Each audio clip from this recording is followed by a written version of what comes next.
Shy janitor stayed late to fix a broken wheelchair ramp.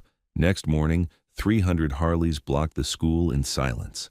At 11:41 p.m., the school was supposed to be empty, yet Martin Hale was still on his knees in the rain, tightening bolts on a wheelchair ramp that the district had scheduled to fix for 3 months. A girl's hands clung to her chair's wheels at the top landing, her face tight with panic, because one slip meant concrete. Before we continue, tell us in the comments where you are watching this from. Martin, everyone called him Marty when they remembered he existed, kept his head down and worked like the world wasn't watching. That was his safest setting. Head down, hoodie up, tool bag open, hands busy. Ridgeview High looked different at night. In the day, it was a place of banners and trophies and pep rallies. After dark, it was a hollow shell of polished floors and locked doors, a building that breathed through vents and flickering exit signs. The kind of place that made every sound travel too far. The clink of a wrench, the pop of a distant thermostat, the slap of rain against glass. Marty had planned to leave at 9. He always planned to leave on time. But plans didn't survive Ridgeview. Earlier that afternoon, he'd watched the principal, Dr. Warren Klein, stride through the front lobby with a donor in a blazer, talking loudly about accessibility upgrades and community values. Marty had been 3 feet away buffing scuff marks off the tile. Klein didn't look at him once, not even the quick guilty glance people gave when they realized they'd ignored another human being. Then Marty's radio crackled near the end of his shift. Not a teacher, not security. A student voice, small and strained, coming from the front entrance. "Hello? Is anyone still here?" Marty paused in the hallway with his mop. The building was supposed to be locked down, but that voice came again, softer. "Please, I can't." He followed the sound toward the front doors, his shoes squeaking on the waxed floor. The entrance vestibule was dim, lit by the buzz of overhead fluorescents that made everything look sickly. Outside, the rain came down in sheets, pooling on the walkway and turning the parking lot into a black mirror. And there, at the top of the front ramp, was a girl in a wheelchair. She wasn't little, maybe 15, 16, but in that moment she looked smaller than she was, because fear does that. Her jacket was too thin for the weather. Her dark hair stuck to her cheeks. One hand gripped the metal rail, the other hovered over her wheel like she could will the chair to float. The ramp's lower hinge had twisted out of alignment again. The whole thing sat at a slight angle, like a bad smile. The bottom lip caught on a warped strip of metal. If she tried to roll down, the chair would hit, jerk, and the wheels could slide sideways on the slick surface. Marty knew that ramp like he knew the crease lines in his hands. He'd filed incident reports. He'd left notes for the district maintenance crew. He'd even sent photos to the facilities email, because someone told him that helped. The replies, when they came, were always the same. Ticket received, scheduled, pending. Meanwhile, students still had to get in and out. "Hey," Marty said, voice low, as if the building might scold him for speaking. He stepped under the awning, rain misting his face. "Don't move." The girl's eyes snapped to him, sharp, guarded, embarrassed to be caught needing help. "I'm fine," she said immediately, the way proud people lie. Marty nodded like he believed her, because that was what you did when someone was hanging onto their dignity by a thread. "Just stay put. I'm going to look." He crouched at the bottom of the ramp. Water ran off the metal and onto his sleeves. The hinge plate had shifted again. Somebody had hit it. Delivery cart, snowplow, who knows, and the bolts weren't seated flush. The traction strip was peeled in one corner, a hazard disguised as a half-fix. Marty glanced back at the glass doors. "Where's your ride?" She swallowed. "My mom got stuck on the freeway. She said she'd be 10 minutes. It's been..." She looked away. "My phone died." Marty felt something tighten in his chest. Not anger yet. Anger was loud and messy. This was quieter. This was the familiar heaviness of watching the same people get put at risk, because it was easier to delay than to do. "You're in the right spot," he said. "You did good. You waited." The girl stared at him like she wasn't used to hearing that from adults. "It's just a ramp," she muttered. Marty set his tool bag on the wet pavement and unzipped it. His fingers moved without hesitation. Wrench, socket, flashlight in his mouth. The kind of work where your hands knew what to do even when your thoughts didn't. He loosened the outer bolts first. The metal groaned as he shifted the plate back into place. Rain hammered the awning. His knuckles slipped once and pain flashed up his hand, sharp and hot, but he didn't react. He never reacted. Reacting drew attention. The girl leaned forward slightly. "Are you supposed to be doing that?" Marty exhaled through his nose. "I'm supposed to do a lot of things. Most of them don't get done unless I do them." That earned him the tiniest crack in her expression, almost a smile, gone before it landed. Inside the lobby, a motion sensor clicked and a light came on. For a second, Marty thought security had noticed, but it was just the building doing what it did, waking up for no reason. He tightened the first bolt and tested the hinge with his weight. It still had play. The bracket itself might be bent. Marty pulled the flashlight out of his mouth. "What's your name?"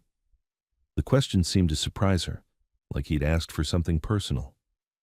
"Ava," she said after a beat. "Ava Callahan." "Marty," he said, because it felt wrong to keep her in the dark while she knew his.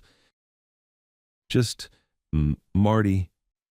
Ava's eyes flicked to his hands again, the tools, the sure movements. "You do this a lot." He didn't answer. He didn't want to admit how many nights he'd stayed late fixing problems the school pretended weren't emergencies until someone got hurt. The hinge gave a dull clank as he shifted it, then a cleaner, tighter sound as it settled. Marty tightened the remaining bolts in a cross pattern. He tore a strip of industrial grip tape from his bag, his own supply, bought with his own money months ago, and pressed it down where the traction strip had peeled, smoothing it with his thumb until it sealed. Ava watched all of it, silent now. Not because she didn't have words, because something about watching a stranger care when the institution didn't made words feel risky. Marty stood and wiped rain off his forehead with his sleeve. "All right, I'm going to test it. If it holds me, it'll hold you." He stepped onto the ramp, shifting his weight deliberately. The metal flexed once, then stabilized. The bottom lip stayed flush, no catching, no jerk. He walked down, then back up again, slow, listening for that ugly grinding sound that meant failure. But it was clean, solid. He nodded. "You're good." Ava's shoulders dropped like she'd been holding them up for an hour. She rolled forward cautiously, hands tight on the wheels. The chair moved down the ramp without snagging, without tilting, smooth as it should have been from day one. When she reached the bottom, she stopped and stared back up at it like it was a miracle she didn't trust yet. "Thank you," she said, and this time it wasn't pride. It was real. Marty shrugged, trying to make the moment smaller than it was. "No problem." A car turned into the lot, headlights sweeping across wet asphalt. It wasn't a parent sedan creeping in nervously. It moved with a heavy, deliberate ease, like it belonged anywhere it went. Dark truck, older model, engine low. Ava's face changed the second she saw it. Relief, but also something else. Respect. The truck stopped near the curb. The driver's door opened. A man stepped out into the rain. He didn't rush. He didn't wave. He just walked toward them with the slow certainty of someone who'd spent a lifetime not needing permission. He was older, late 50s, maybe 60s, but broad in the shoulders, built like a man who still carried weight even when he didn't have to. Gray in his beard, leather jacket, no bright colors, no showy patches that Marty could see in the dark, just worn black leather and hands that looked like they'd tightened more than bolts in their time. Ava said quietly, "That's my dad." Marty's throat went dry. He didn't know why. He'd met plenty of parents, but something about this man's presence made the air feel tighter. The man reached Ava first. He crouched beside her chair, checked the wet on her shoulders, his hand careful and practiced. "You all right, kid?" Ava nodded. "I'm fine. The ramp was messed up again. Marty fixed it." The older man's eyes lifted to Marty. They were pale and steady and too aware, like they took in the whole world and decided what mattered. Marty instinctively stepped back under the awning, suddenly conscious of how he looked. Soaked hoodie, cheap work pants, hands nicked and red.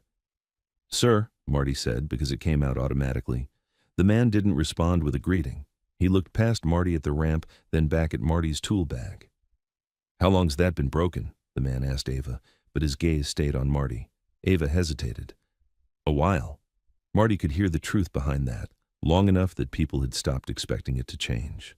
The man nodded once, slow. And they still let kids use it. Marty opened his mouth, then closed it.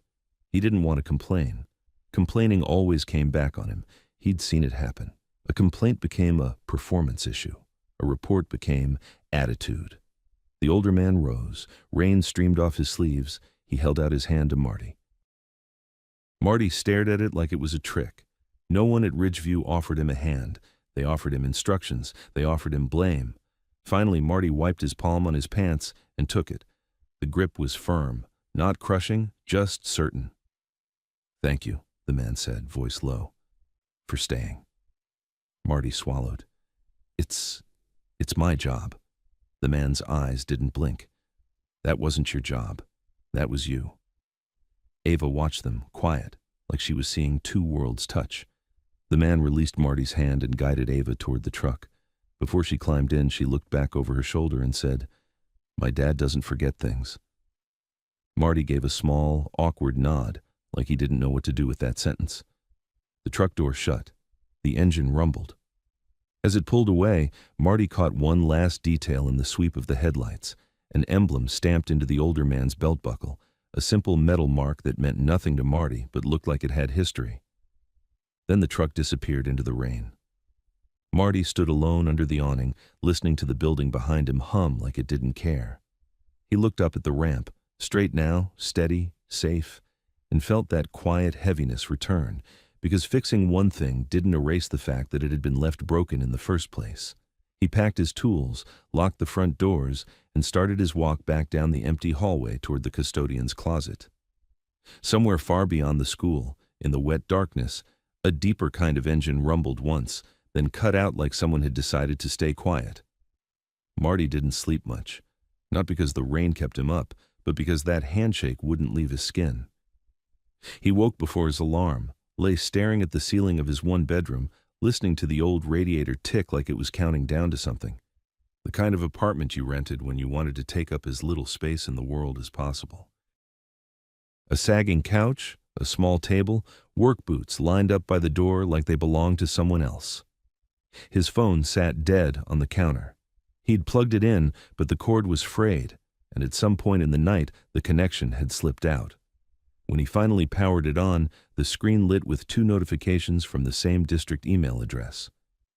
Facilities. Automation, ticket update. Facilities. Automation, ticket update. Marty's stomach tightened. He opened the first. Ticket number RV1187, front entrance ramp hinge misalignment. Status changed to closed. Reason, duplicate request. He blinked, confused, then opened the second. Ticket number RV1192, front entrance ramp traction strip deterioration. Status changed to closed. Reason, will be addressed in future capital improvements. Closed, future. Same song. He stared at the words until they stopped looking like words and started looking like a joke. At 6:12 a.m., he was already walking toward Ridgeview with his hood up, wind pushing mist into his face. The sky was still gray and heavy, the kind of dawn that didn't feel like a beginning. He cut through the side lot where teachers parked later in the morning. Empty now. Quiet. The front doors were still locked. He keyed in and stepped into the lobby where the smell of wax and disinfectant hit him like a wall. Everything looked normal. Too normal. The polished trophy cases, the banners, the framed photos of smiling students who'd never had to think about ramps. He hung his coat in the custodian's closet, grabbed his radio, and started his routine. And then he saw it. A bright orange sign, zip-tied to the handrail at the top of the ramp. Temporarily out of service.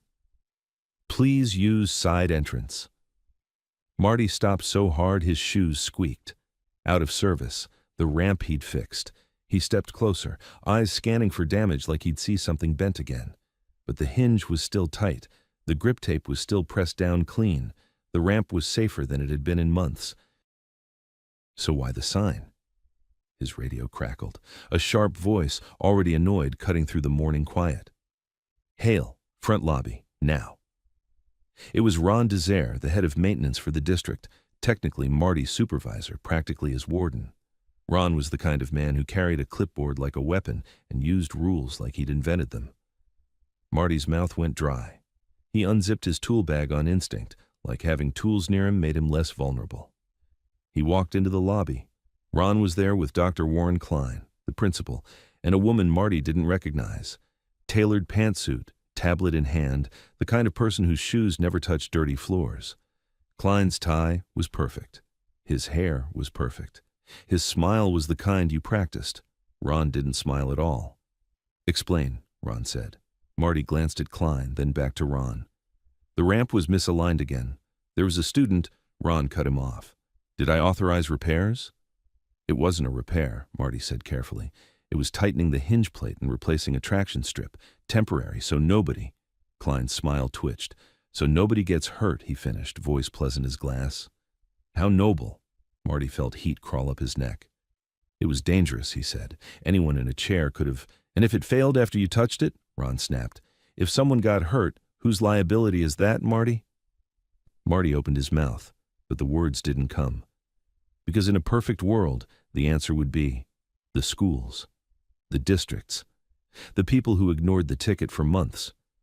But in the real world, blame ran downhill, and Marty was already at the bottom. The woman with the tablet spoke for the first time. "I'm Dana Wexler," she said, not looking at Marty like he was a person. "Risk management.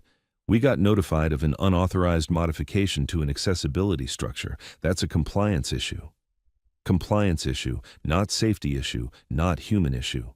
Marty's hands curled at his sides. "I used grip tape," he said. "Industrial. Same kind the district orders. It's not—" Ron stepped closer. "You do not touch ramps. You do not touch elevators. You do not touch anything that falls under ADA infrastructure without a work order and a licensed contractor. You understand?" Marty's throat tightened. "A student was stuck up there," he said, voice lower now. "In the rain." Klein tilted his head. "A student was stuck," he repeated, making it sound dramatic and inconvenient. "Yet somehow she made it home." Marty's eyes flicked to the security camera above the vestibule. It stared down like an unblinking witness. "She could have fallen," Marty said. Dana Wexler tapped her tablet. "Going forward, the ramp will remain out of service until contracted repairs are made." Marty stared at her. "But the side entrance is accessible," Klein said smoothly. "We have an alternative." Marty knew the side entrance, a narrow ramp by the cafeteria that was technically accessible if someone remembered to unlock the door. Half the staff didn't even know where the button was. He swallowed. "That door's locked most of the time." Ron's eyes hardened. "Not your problem. Your problem is you did work you weren't assigned." Marty felt the familiar urge to shrink, to apologize, to fold himself into the floor and disappear. But Ava's face flashed in his mind, hands gripping her wheels, jaw tight, trying not to beg. He forced himself to say it. "It is my problem if someone gets hurt." Klein's smile vanished for the first time. "You're a custodian," he said, quiet, controlled, each word sharpened. "Your job is to clean. Do not confuse that with policy." The silence that followed was worse than yelling. The building hummed around them, vents whispering, lights buzzing like it was listening. Ron pointed at Marty's tool bag. "You're writing an incident report. You're also getting a formal warning. One more stunt like this and you're gone." Marty's jaw clenched so hard his teeth ached. He nodded once, because nodding was safer than arguing. Klein turned to Dana, his polished voice back in place. "We'll address the situation internally," he said. "Our staff sometimes oversteps, but we are fully committed to accessibility." Committed, Marty thought, as they zip-tied an out-of-service sign onto the only ramp most students could actually use. Ron jabbed a finger toward the hallway. "Report, now." Marty walked away, shoulders tight, hearing them talk behind him as if he wasn't there. He sat in the custodian's office with a blank form and a cheap pen, staring at lines that asked for date and description and action taken. His hand hovered over the paper. "What do you write when the truth gets you fired?"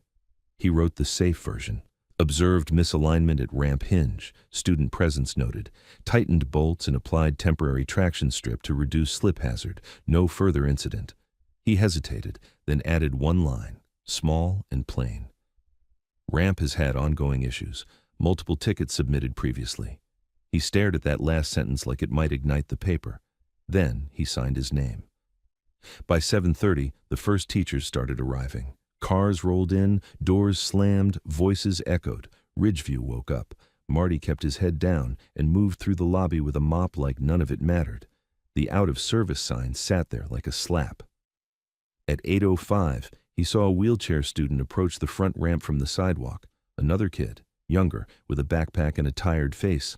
The student stopped at the sign, looked around, confused, then turned toward the side path that cut along the building. Marty's stomach dropped. He followed at a distance, not close enough to look like he was hovering, just close enough to see what happened. The side entrance ramp was steeper, cracked in places. The door at the top was shut. There was a buzzer but no sign telling you it existed. The student pressed it once. Nothing. Pressed again. Still nothing. Marty looked around. No one else was there yet. The kid tried to back up and angle their chair to reposition on the slope. The wheels slipped slightly on wet concrete. Marty moved faster. Before he could reach the door, it clicked open from inside. A cafeteria worker leaned out, annoyed, as if the student had interrupted something important. "Use the other entrance," the worker said. "This is the one the sign says," the student replied, voice tight. The worker sighed like the kid was being difficult, then pulled the door wider. The student maneuvered through, wheels bumping over the threshold. Marty stood at the bottom of the ramp, staring up at the cracked concrete, feeling something ugly settle in his chest. This wasn't about safety. This was about appearances. At 8:22, a dark truck rolled into the parking lot and stopped near the front curb. Older model, heavy. Marty recognized it immediately. Ava was in the passenger seat. The driver stepped out. The older man from last night. He didn't wear a suit. He wore the same worn black leather jacket. But in daylight, Marty could see more. Scars on his hands, a ring that looked like it had been melted and reshaped, eyes that didn't miss details. He opened the passenger door and helped Ava down with a practiced ease, checking her chair, adjusting her backpack straps. Not a man guessing his way through fatherhood. A man who'd learned. Ava spotted the orange sign at the top of the front ramp. Her face hardened. The older man followed her gaze. He stared at the sign for a long moment, then looked at the ramp itself. Straight, solid, safe. His jaw tightened slightly, as if something inside him clicked into place. He guided Ava toward the side path without a word. Marty watched from the lobby windows, mop frozen in his hands. He saw them reach the side entrance. He saw the door stay closed. He saw Ava's father press the buzzer once, then wait, not moving. When nobody answered, he pressed it again. Still nothing. Ava looked up at him, embarrassed, angry. Marty could see it even through glass. And then Ava's father did something that made Marty's pulse spike. He didn't bang on the door. He didn't shout. He simply reached into his jacket pocket, pulled out his phone, and made a call. He spoke briefly, too far away for Marty to hear, and ended it.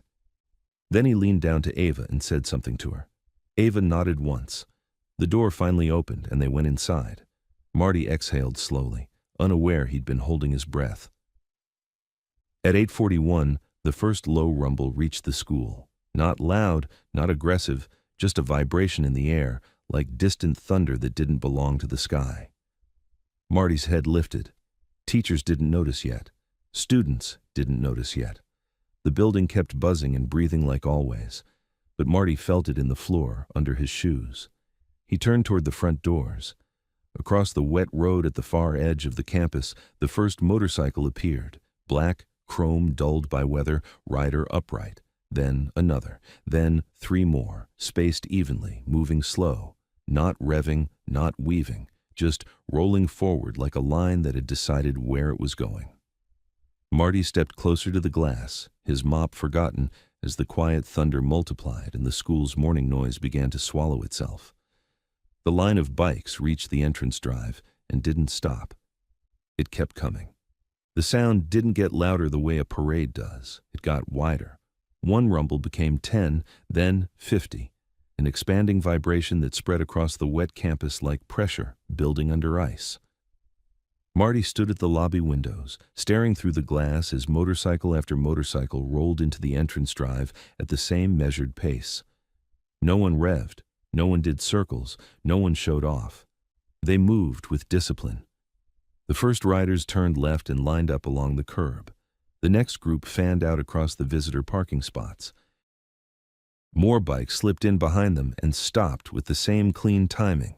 Tires straight, kickstands down, engines cut. The sudden quiet after the engines shut off felt unnatural, like the air had been unplugged.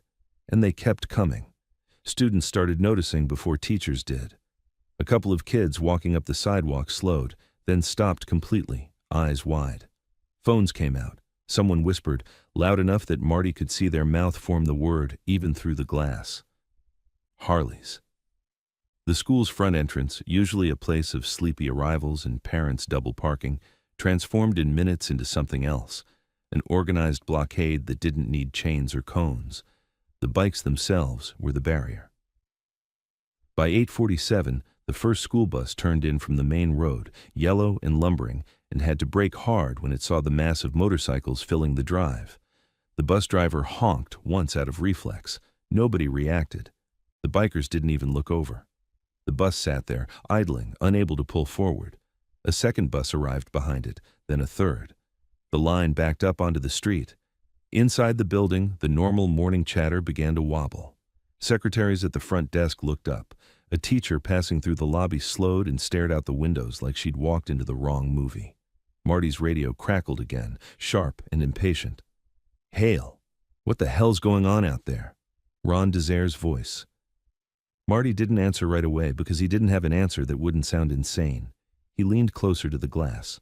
The riders were dismounting now. Men and women, most of them in dark jackets, some in denim vests over hoodies, boots on wet pavement. A few had helmets tucked under their arms. Others left them on. They didn't cluster like a mob. They stood in lines in small groups facing the building, spaced like they'd done this before. And still, no one spoke. The silence was the loudest part. Marty pressed the radio button. "There's a lot of motorcycles, Ron." There was a pause, like Ron was deciding whether to explode. "Don't get cute. How many?" Marty's eyes swept the drive. More were still rolling in, turning, stopping, cutting engines. The number kept climbing. "I don't know," Marty said. "A couple hundred." Ron swore into the radio, then the line went dead. Dr. Klein appeared in the lobby a minute later, moving fast but trying to look calm. He had that same polished suit, that same perfect hair, but the tightness around his mouth betrayed him. Behind him, Dana Wexler from Risk Management held her tablet like a shield. Two security staff hovered, looking like they wanted to vanish into the walls. Klein didn't look at Marty at first. He stared at the scene outside, then turned to the front desk secretary. "Call the district office, now." The secretary's fingers flew over the phone. Dana Wexler spoke quietly. "We may need law enforcement." Klein's jaw flexed. "We have resource officers." One of the security staff, a younger man with a badge clipped to his belt, swallowed. "Sir, that's not a couple bikes. That's a lot of bikes." Klein's eyes snapped at him. "Thank you for the update." Marty stood a few feet away, mop handle in his hand like it was the only thing keeping him upright. He wanted to step back into the hall and disappear, but he couldn't stop watching. A fourth bus honked, twice. The sound was swallowed by the wet air and the sheer mass of parked bikes. Still no reaction. Then, like an invisible signal, several riders moved at once toward the edge of the drive where the buses were stuck. They didn't approach aggressively. They didn't gesture. They simply stood there, hands at their sides, bodies angled toward the buses, forcing the drivers to stop moving forward. The blockade became complete. A student voice behind Marty whispered, "Are we in trouble?" He turned and saw a small group of kids gathered inside the lobby now, faces pressed toward the glass, eyes huge with excitement and fear. One of them, freshman maybe, was recording already. Marty lowered his voice. "Go to class." The kid looked at him like he hadn't heard. Klein noticed the students, and his expression shifted into that practiced principal mode, control through tone. He walked toward them, smiling tightly. "All right, everyone, head to first period. We'll handle this." A girl with braces pointed at the motorcycles. "Handle what? That looks like a gang." Dana's eyes flicked toward Klein, warning him to be careful with words. Klein's smile didn't move. "It's a community gathering. Go to class." "Community doesn't block buses," the girl muttered, but she backed away. Outside, more riders had stopped arriving. The mass was settled now, stretching from the entrance drive into the visitor lot and beyond. Marty realized they weren't randomly parked. They were arranged to close every access point to the front doors and the driveway while leaving the sidewalks open. People could walk in. Vehicles couldn't. It felt intentional, controlled, and that scared him more than chaos would have. At 8:53, the first police cruiser pulled up to the backed-up buses, lights flashing but siren off. The officer stepped out, one hand hovering near his belt, and scanned the bikers. He looked like a man realizing he was outnumbered before he'd even said hello. Two riders stepped forward to meet him. They didn't surround him. They stood still, hands visible, letting him approach them instead. From the lobby, Marty couldn't hear what was said, but he could see the officer's posture change as the conversation went on, stiff at first, then uncertain, then cautious. He glanced back at the school like he was trying to decide who the real problem was. A second cruiser arrived, then a third. Klein watched the police, shoulders tightening. He turned sharply toward Ron, who had just hustled into the lobby, face red, tie crooked, rain on his jacket. Ron didn't bother with pleasantries. "This is because of last night," he hissed at Marty, like Marty had personally invited them. Marty stared at him. "Because I tightened bolts?" "You touched ADA infrastructure," Dana cut in, hearing just enough. "This could be a protest, a lawsuit, media. We are exposed." Klein snapped. "Ron, get them off campus." Ron barked a humorless laugh. "Get them off campus? With what, a strongly worded email?" Klein's nostrils flared. "We have police." Dana's eyes were glued to her tablet. "Police are already here. They're talking." Klein looked back out the window, and for the first time, Marty saw something close to fear cross the principal's face. Because the bikers weren't moving for the police weren't moving them. And the school was slowly filling with students who couldn't stop staring. At 9:01, the first local news van turned onto the road. Marty recognized it by the logo on the side. Someone must have tipped them. Someone always did. A reporter climbed out, hair pinned back against the damp, and raised a microphone while a camera operator started filming the line of Harleys like it was a spectacle. Klein swore under his breath. The mask slipped again. Marty took a step backward, instinct screaming at him to get away from the windows. This was going to land on someone, and he could already feel the weight of blame shifting in the air like a storm front looking for the weakest roof. Then Ava appeared in the lobby. She came through the side corridor near the cafeteria, rolling fast, jaw set, cheeks flushed like she'd been holding anger in her mouth all morning. Her backpack bounced against her chair. Her eyes were locked on the orange out-of-service sign, zip-tied to the ramp rail outside. She saw Marty. For a second, her face softened. Not much, just enough to recognize him. Then she rolled closer, lowering her voice like she didn't want anyone else to hear. "They shut it down," she said, voice tight with disbelief. "They actually shut it down after you fixed it." Marty's throat tightened. "They said I wasn't authorized." Ava's hands clenched on her wheels. Authorized? She spat the word like it tasted bad. "So their solution is to make everyone go around back like it's a secret?" Marty glanced toward Klein and Dana. "Ava, you should—" Ava cut him off. "My dad's outside." Marty's stomach dropped. "Your dad called them." Ava looked at him like it was obvious. "He didn't call them. He called one person. And then this happened." She gestured toward the sea of bikes outside. A silent wall. Marty felt lightheaded. "Who is your dad?" Ava hesitated, then said, "He's someone people listen to." That wasn't an answer, and it was an answer. Klein's eyes landed on Ava, then on Marty standing near her, and something in him sharpened. He walked over fast, smile back on, but brittle. "Ava," he said, voice syrupy, "we're going to need you to go to class." Ava didn't flinch. "Why did you close the ramp?" Klein's smile tightened. "Safety reasons." Ava's gaze flicked to Marty. "It was safe last night." Ron snapped, "Don't drag him into this." Ava's eyes flashed. "He's already in it." Dana stepped forward, smooth and cold. "Ava, the ramp is under review, please." Ava cut her off. "You didn't review it. You punished it." The lobby went very quiet. Even the secretary at the desk stopped typing. Klein's smile dropped completely. "Enough," he said, low. "Go, now." Ava didn't move. She rolled her chair a few inches forward like she was drawing a line. Outside, something shifted, not in the bikes, in the people. A small group at the front of the formation began walking toward the main doors. No rush, no aggression. Just a steady approach, boots on wet pavement, each step placed like it was measured. The police tried to intercept them, but again, no tension, no suddenness. The riders stopped at a respectful distance and waited. The officer said something. One rider answered. The officer looked back at the school, then, after a beat, stepped aside. Klein saw that through the glass and went pale. The group reached the front steps. The leader was an older man, broad shoulders, gray beard, worn black leather jacket. Marty recognized him immediately, Ava's father. He stopped at the base of the ramp and looked up at the bright orange out-of-service sign. He didn't touch it. He just stared at it for a long moment, as if he was letting the whole school watch him read it. Then he lifted his gaze to the security camera above the door. He looked directly into it. The effect was immediate, like he'd just spoken without making a sound. Behind him, the riders formed a loose line facing the building. Hundreds of them, standing still, the quiet, absolute. Klein's lips moved, but no words came out at first. He turned to the security staff. "Lock the doors." The security guard hesitated.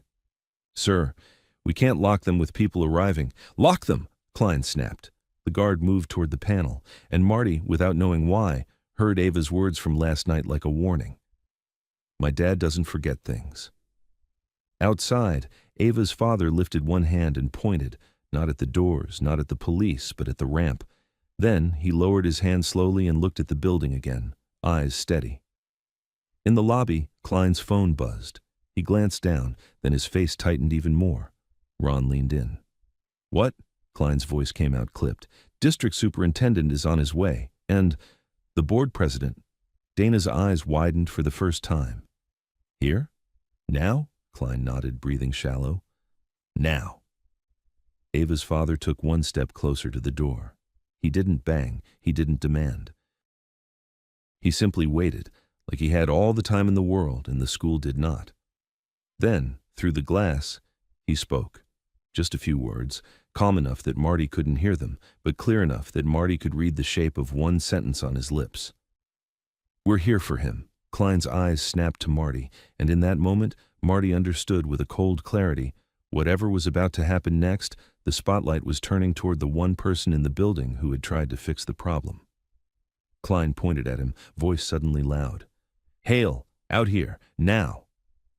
Marty's legs didn't move at first. Dr. Klein's finger stayed pointed at him like a verdict, and every habit Marty had built in 7 quiet years at Ridgeview told him to nod, comply, disappear.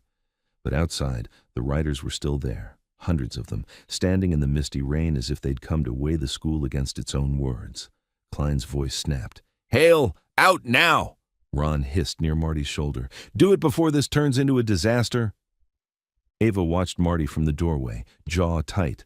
Donna Wexler clutched her tablet, eyes darting like she could calculate her way out of this. The front desk secretary looked like she might be sick. Marty took one slow breath, set his mop handle carefully against the wall, and walked to the doors. He pushed through. Cold, wet air hit his face. The entrance drive was packed with Harleys lined up with unnatural order. Bikes angled to block vehicles but leave the sidewalks open. Riders stood facing the school, helmets tucked under arms, hands visible, bodies still. No engines, no chanting. The silence felt designed. At the front, the older man from last night stepped forward, Ava's father. Up close, Marty saw the rain beating on worn black leather, the steady pale eyes, the kind of calm that didn't need permission. "Marty Hale," he said, like he'd said the name before. Marty's throat went dry. "Yes, sir." "You stayed late," the man said. "You kept a kid from falling," Marty swallowed. "The ramp was dangerous. And this morning they shut it down." The man's gaze flicked to the bright orange out-of-service sign, zip-tied to the rail, then back to Marty. "They punished you." "They said I wasn't authorized," Marty managed. The man nodded once as if confirming what he already knew. "My name is Calvin Callahan," he said, loud enough that the closest phones and cameras could catch it. "Hawk Ridge Charter." Marty heard a ripple of recognition from students and staff gathered on the sidewalks. Hawk Ridge did charity rides, escorts, fundraisers. People argued about what they were, but nobody argued they were ignored. Behind Marty, the doors opened. Dr. Klein stepped out like he owned the morning, suit perfect, smile polished for an audience. Ron and Dana followed, along with a police officer whose posture screamed he'd expected traffic control, not this. "Good morning," Klein called, voice bright and practiced. "We appreciate community involvement, but blocking school access is unacceptable. If you have concerns, we can schedule a meeting through proper channels." Callahan didn't raise his voice. "You're worried about access," he said calmly. "Then explain why that ramp is out of service today." Klein's smile tightened. "We have alternative accessible entrances." "The back door with the buzzer nobody answers," Callahan said. "Not angry, just factual." "That's your accessibility plan." Dana tried to step in. "Sir, internal compliance." Callahan lifted one finger, open and slow. Dana stopped mid-sentence like she'd been unplugged. Klein's jaw flexed. "This is school property. You are trespassing and disrupting operations." Callahan nodded toward Marty without looking away from Klein. "One of your employees did what your institution wouldn't," he said. "He fixed a hazard long enough for a student to get home safe." "And your response was an orange sign and a formal warning," Ron blurted. "He violated policy." Callahan's eyes flicked to Ron. "Policy didn't hold my daughter steady on that landing last night," he said. "He did." Marty felt heat crawl up his neck. He wanted to sink through the wet concrete. The news van down the drive edged closer. A reporter hurried forward, microphone up, camera trained on Callahan and, too quickly, on Marty. "Sir," the reporter called, "why are there hundreds of motorcycles at a school?" Callahan turned just enough for the lens. "We're not blocking kids," he said. "We're blocking neglect." Klein stepped forward, trying to cut it off. "This is a misunderstanding." Callahan didn't look at him. "My daughter uses that ramp," he said to the reporter. "It's been unsafe. Your school ignored it. An employee fixed it. They shut it down and disciplined him." The microphone swung toward Marty. "Are you the employee? Did you fix it?" Marty's heart slammed. He saw Klein stare, pure warning. He saw Ron's face, already writing Marty's future. He saw Ava in the doorway, fists tight on her wheels, willing him not to fold. "It was loose," Marty said, voice rough. "The hinge plate, the traction strip. It could have caught a wheel. It could have slipped." "Had you reported it before?" the reporter pressed. "Yes," Marty said, "more than once." Klein snapped. "Hale, that's enough." Callahan's head turned slightly. "Let him finish." Marty swallowed hard. "I filed tickets," he said, "sent photos, got automated replies." He glanced at the orange sign as if it might answer for him. They closed them. For a beat, nobody spoke. Even the rain felt quieter. Klein filled the gap with policy, voice louder now. "We shut it down because an unauthorized individual tampered with ADA infrastructure. This is about safety." Callahan's eyes moved to the ramp, straight, stable, then back to the out-of-service sign. He didn't argue. He just let people see the contradiction. A black SUV arrived at the edge of campus, forced to stop short because the drive was blocked. Two people got out and walked fast toward the steps, Superintendent Marsh and the board president, Mrs. Reddick. Marsh looked like a man who'd been dragged out of a meeting into a headline. Reddick looked like a headline herself. Klein hurried to greet them. "Superintendent, this is under control." Marsh cut him off with a glance at the crowd and the cameras. "Is it?" Reddick's eyes went straight to the ramp, then to the orange sign, then to Marty. "Mr. Hale," she said, voice level. "How long have you worked here?" 7 years, Marty answered barely. "And you've reported this ramp repeatedly?" "Yes, ma'am." "And you were disciplined for making it safer last night?" Marty felt Klein's gaze burning into his skull. "Yes." Reddick turned to Klein. "You disciplined him." Klein's voice tightened. "For liability. For procedure." Reddick's eyes flicked toward the news camera. "The liability is already here." Marsh looked at Callahan, careful now. "Calvin, move the bikes and we'll get buses in. We'll handle the ramp properly." Callahan didn't budge. "Properly like the last 90 days?" he asked softly. Marsh's jaw flexed. He looked at the officer near the steps who had been handed a thin plastic sleeve of papers by Callahan's people. Marsh took it, flipped through, and his face tightened. "These are maintenance tickets," Marsh said, voice flat. "Dates, photos, closures." Dana stepped in quickly. "Those closures were administrative." Marsh looked at her. Cut the sign down, he ordered a district security staffer. Now, and get me Ron Desert. Ron's head jerked up like he'd been called into court. You, Marsh said to Ron. Tool bag, we inspect that hinge plate this minute. If it's safe, it reopens today. If it's not, we put a contractor on it before tomorrow morning. Dana's mouth opened. Marsh didn't let her speak. Ava rolled forward onto the landing, voice steady. I got stuck there last night, she said. I waited because I didn't want to fall. He helped me, and you punished him. Reddick's gaze softened for half a second at Ava, then hardened again at Klein. Callahan turned back to the riders behind him and raised one hand. For the first time, the formation moved. Quiet, synchronized. Helmets came off across the line, hundreds of them held at their sides. No applause, no shouting, just a wall of people, uncovered, facing Marty like a silent salute. Marty's eyes stung. He blinked hard, terrified the cameras would catch it, terrified to let anyone see how much being seen hurt. Callahan looked at Marty again. You did right, he said, loud enough for the microphone to catch. That's all this is. The reporter swung back to Klein. Dr. Klein, did your school close repair tickets to avoid liability? Did you discipline a custodian for fixing an accessibility ramp? Klein's mouth worked, but his words came out tangled, half policy, half panic. We are committed to accessibility. There are processes. This is being reviewed. Then Callahan's phone buzzed in his hand. He glanced at the screen, and something in his eyes sharpened with a calm finality. Klein's head snapped toward Marty, like the past had suddenly become a weapon. Callahan lifted his gaze to Marty. Marty, he said, did you know the ramp was flagged in an inspection report last year, and the recommendation was ignored? Marty opened his mouth, but nothing came. He'd never seen that report, only the tickets that vanished. Marty stood there in the wet morning air, the question hanging between him and Calvin Callahan like a blade that had just been turned over to show its sharper edge. Did you know the ramp was flagged in an inspection report last year, and the recommendation was ignored? Marty's mouth opened, then closed. He felt every eye slide toward him again. Students, staff, cameras, police, bikers, like the whole campus had decided his answer mattered more than anyone else's. No, Marty said, voice rough. I never saw an inspection report. I just filed tickets. Ron made a sound like a scoff and a cough at the same time. Because you're not supposed to see those, he blurted, then immediately looked like he regretted saying it. Superintendent Marsh snapped his head toward Ron. Excuse me?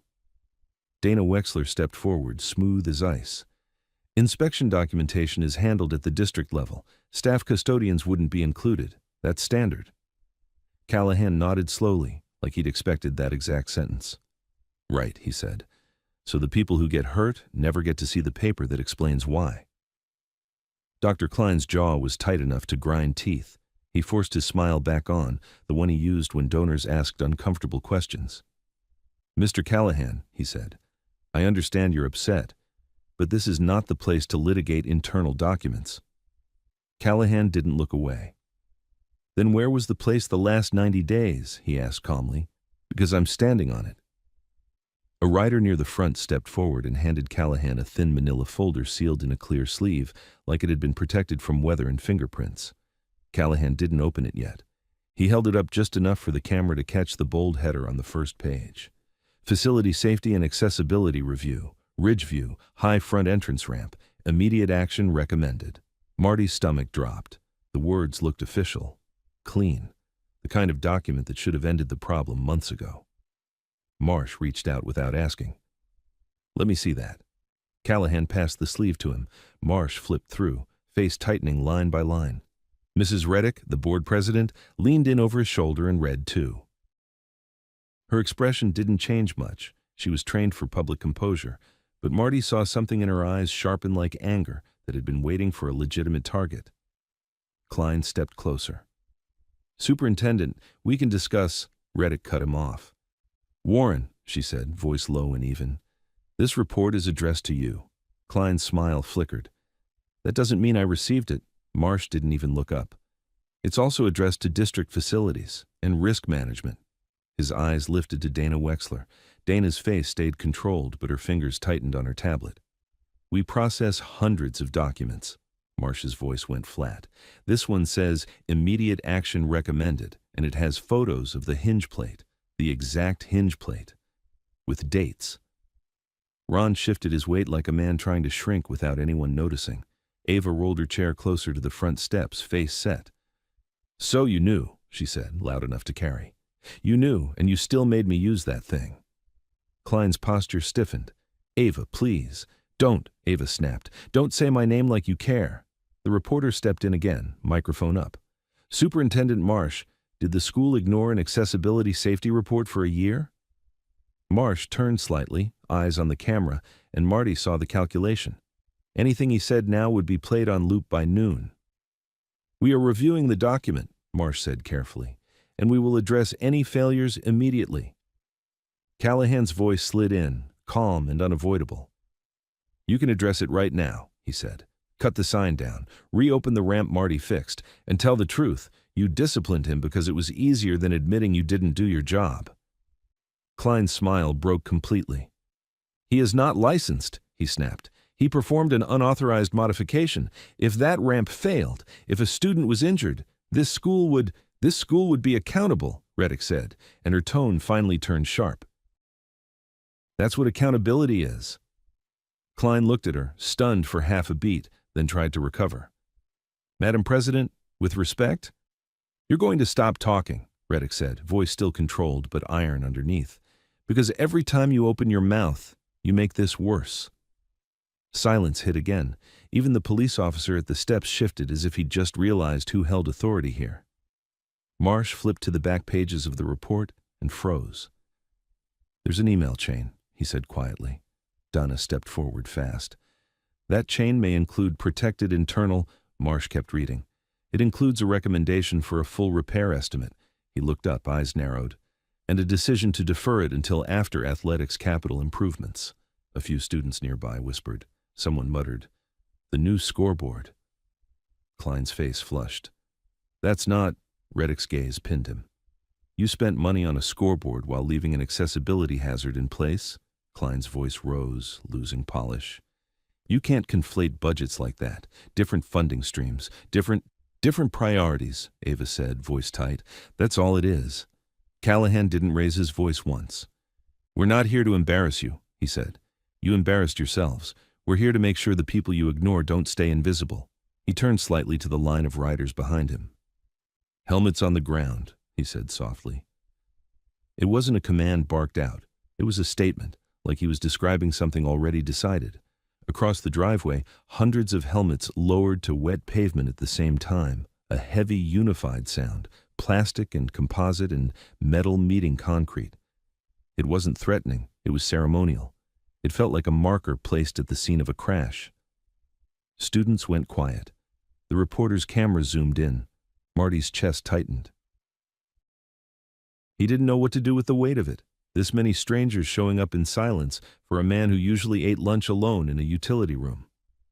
Marsh looked at the orange sign again. He handed the report back to Callahan. Then he turned to Ron with a look that made Ron's face drain. Ron, Marsh said, you're going to inspect that ramp right now, with me, with the officer present, and with this camera rolling. His eyes flicked to the news crew. If it's safe, it reopens immediately. If it's unsafe, we document it and fix it before tomorrow.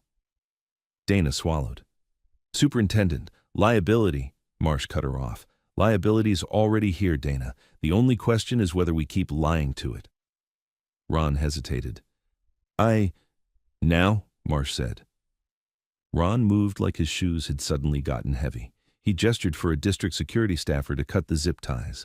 The staffer stepped to the ramp railing with a pocket knife, hands shaking slightly. Klein lunged forward. You can't, Reddick turned to him. Warren, she said quietly, if you interfere with this inspection, you will be escorted off campus. Klein stared at her as if he couldn't believe she'd said it out loud in front of witnesses. Then, his eyes snapped to Marty again, sharp, furious, searching for a way to make this Marty's fault. The zip ties snapped. The orange sign sagged, then fell away, slapping wet pavement. The sound was small, but it felt like something breaking. Ron crouched at the hinge plate, his clipboard abandoned. He ran his hand along the bolts, tested the bracket, pressed down on the ramp lip with his weight. Marsh watched closely. The officer watched. The camera watched. Donna watched with the tight face of someone watching a house of cards lean. Marty stood off to the side, invisible and exposed at the same time. Ron straightened slowly. The hinge plate is seated, he admitted. Bolts are tight. Traction strip is applied. His eyes flicked toward Marty, quick and resentful. It's stable, Marsh nodded once. Then reopen it. Dana made a last attempt. That doesn't certify. It certifies that we aren't going to hide behind orange plastic, Reddick said. Marsh turned to Marty.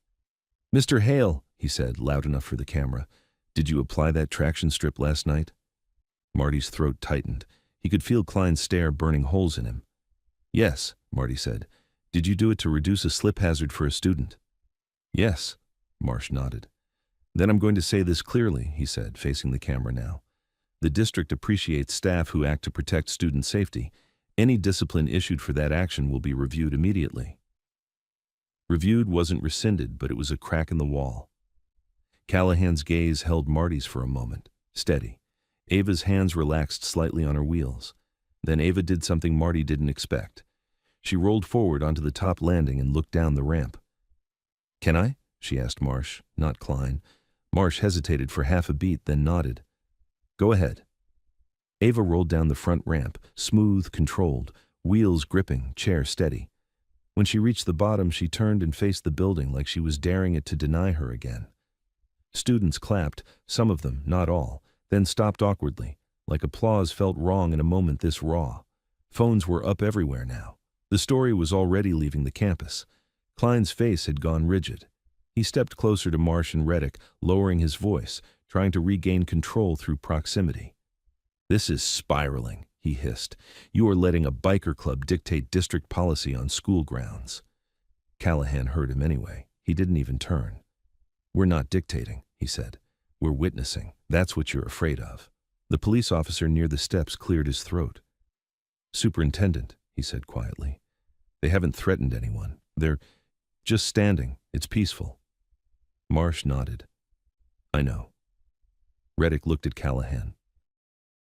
Calvin, she said, move the bikes so buses can get in. We will handle this internally. I give you my word there will be an investigation. Callahan didn't answer immediately. He looked past her at the building, then at the students, then at Marty. What happens to him? Callahan asked, nodding toward Marty. Because you can investigate for 6 months while he gets squeezed out in 6 days. Reddick's jaw tightened. She knew that was true. Mr. Hale will not be retaliated against, she said. Klein's head snapped. You can't promise that. Reddick's eyes cut to him. I can, she said, and I am. Marsh took a breath and made the call. Warren, he said, you're being placed on administrative leave, pending review of this report and the related decisions. Hand your keys and badge to security. For a second, the world went absolutely still. Klein stared at him as if he'd been slapped. You can't, he began, voice climbing. Marsh didn't flinch. I can, he repeated, and I am. Klein's face twisted, all polish finally gone. His eyes swung to Marty, and the hate there was naked now. No policy, no procedure, just rage that a man with a mop had accidentally cracked his perfect image. This is on you, Klein said under his breath, barely audible, but Marty heard it anyway. You don't even understand what you just did. Marty's hands shook, small tremors he couldn't stop. He wanted to say he hadn't done anything. He wanted to say he'd only tightened bolts. He wanted to say he'd been trying to keep a kid from falling in the rain, but the words wouldn't come. Security approached Klein carefully. Klein shoved past them, then stopped, realizing cameras were still rolling. He forced his expression into something almost controlled, but his eyes stayed wild. Callahan lifted one hand again. The riders moved in silence, helmets back in hands, bodies turning toward their bikes with the same disciplined calm. Engines stayed off. No one celebrated. No one taunted. They simply began to clear lanes methodically, opening space for buses, for parents, for the school to function again. It wasn't a retreat. It was proof they could stop whenever they chose. As the first lane opened, the reporter shoved the microphone toward Marty again. Mr. Hale, do you feel vindicated? Marty stared at the microphone like it was a spotlight that could burn him alive. Vindicated wasn't the word. He felt scared. He felt exposed. He felt like the quiet life he'd built to survive had just been ripped open in front of the whole town. Then his phone buzzed in his pocket. He hadn't even realized it was on him. He usually left it in the closet. But today it was there, vibrating like a warning. He pulled it out and glanced at the screen. A private number, one new voicemail. And underneath it, a text from an unknown sender, just 6 words. "You should hear what Klein said." Marty stared at the text again, like the words might change if he blinked hard enough. "You should hear what Klein said." The lobby around him kept moving. Students flowing in late, teachers whispering in tight circles, the front desk phone ringing nonstop. Yet Marty felt locked in place, as if that message had put a hand on his chest. The reporter was still hovering with the microphone, waiting for Marty to say something neat and heroic. Marty couldn't. His fingers slid the phone back into his pocket, and he stepped away from the camera's line of sight, moving toward the side of the entrance where a trophy case cast a narrow shadow. Ava rolled up beside him, close enough that her shoulder almost touched the glass. "You got something?" she asked quietly. Marty's throat tightened. "I got a message." Ava's eyes flicked to the pocket where his phone sat. "From who?" "I don't know." Outside, bikes continued to clear lanes in calm, measured movements. The blockade was dissolving, not with fanfare, but with the same discipline it had arrived. A few riders stayed posted along the sidewalk like sentries. Their presence alone changed the way adults spoke, lower voices, less arrogance. Superintendent Marsh's assistant stepped into the lobby and scanned until she found Marty. She lifted a hand. "Mr. Hale, Superintendent Marsh needs you in the conference room, right now." Marty's stomach dropped. "Why?" She didn't answer. She didn't have to. Ava's voice sharpened. "He's not in trouble." The assistant hesitated, then said, "It's just a statement. We need clarity." "Clarity," Ava repeated, bitter. "They've had clarity for a year." Marty forced his feet forward. He didn't want to go. But he'd learned something the hard way at Ridgeview. When people with titles asked you to step into a closed room, refusing didn't protect you. It just made you look guilty before you'd even spoken. He walked down the hallway toward the main office wing. The building smelled like wet jackets and floor wax. Students stared at him as he passed, some curious, some excited, some whispering his name like it was suddenly worth knowing. He hated that more than he expected. In the conference room, Superintendent Marsh sat at the head of a long table. Mrs. Reddick sat beside him, posture straight, hands folded like she was holding herself back. Donna Wexler was there too, tablet on the table, face neutral. A district security officer stood by the door. Ron Desert sat near the far end, red-faced and silent, his clipboard clutched like a flotation device. Dr. Klein wasn't there. That should have comforted Marty. It didn't. Marsh gestured to a chair. "Mr. Hale, sit." Marty sat.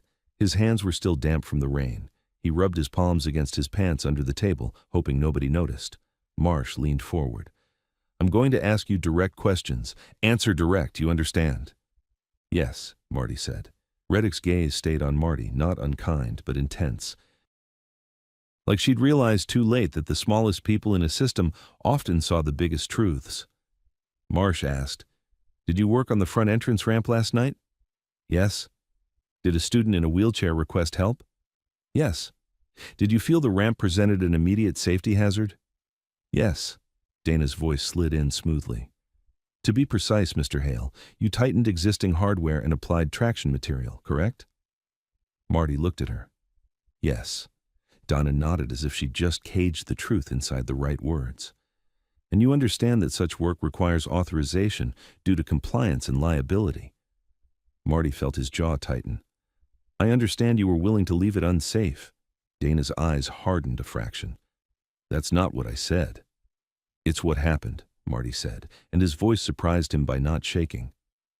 Reddick exhaled through her nose, a small sound of restrained fury. Marsh held up a hand before Dana could respond. "Mr. Hale, has anyone here instructed you to falsify reports or stop filing tickets?" Marty hesitated. Ron shifted, eyes flicking up like warning lights. "No one told me to falsify," Marty said carefully. "But tickets get closed, marked duplicate, marked future improvements, over and over." Marsh nodded. Have you kept copies? Marty shook his head. No, I don't get copies. It's all automated. Reddick leaned in. Do you have access to your own submissions? I can see them if I log into the system, Marty said. If they haven't been archived. Dana tapped her tablet. We can retrieve records. Marsh's eyes stayed on Marty. This morning you received a formal warning. Who issued it? Ron swallowed. I did, he muttered. Under whose direction? Marsh asked. Ron's eyes darted toward Dana, then toward the tabletop. District policy. That's not a person, Marsh said flatly. Ron's face flushed. Principal Klein wanted it documented. Reddick's gaze cut to Dana. And risk management was here at dawn, correct? Dana's expression didn't change. We responded to a compliance notification. Marsh leaned back slightly, then looked at Marty again. Mr. Hale, I'm going to be very clear. Retaliation against you will not be tolerated. If anyone pressures you, threatens you, or tries to shift blame onto you, you tell me directly. Understood? Marty nodded, but the words didn't settle in his chest. Promises sounded different when you were the one who could be erased with a single HR form. Marsh slid a sheet of paper across the table. This is a statement of facts. Read it. Marty scanned it. It was written in clean, careful language that made the situation sound like a minor procedural hiccup. The words unauthorized appeared more than once. The words urgent hazard did not appear at all. Marty's pulse thudded. Donna spoke softly. Sign that, and we can close the matter quickly. Reddick snapped her head toward Dana. Close the matter? Her tone cut like a wire. We are past closing matters. Donna didn't flinch. This is standard documentation. Marty's phone buzzed again in his pocket. He froze. Marsh noticed. You can check it. Marty pulled it out under the table, screen angled toward his lap. Another text from the unknown number. Voicemail is the short version. Meet me by the boiler room door. 10 minutes. Marty's throat went dry. Ava's voice echoed in his head. My dad doesn't forget things. Marty looked up. Superintendent, I got a message this morning.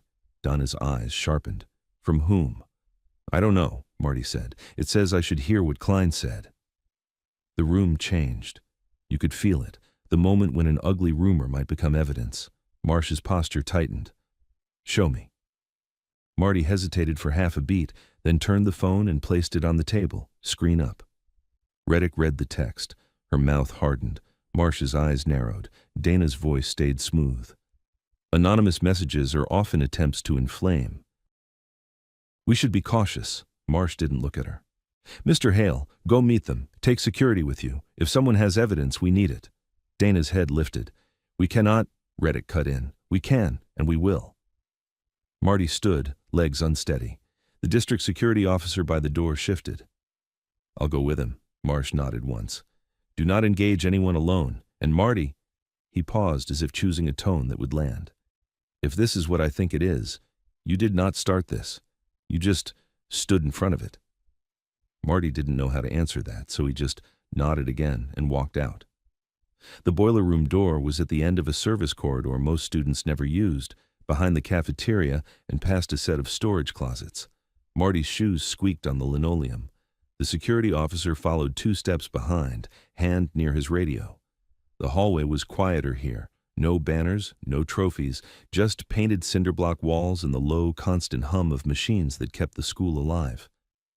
A shadow moved near the boiler room door. A person stepped forward.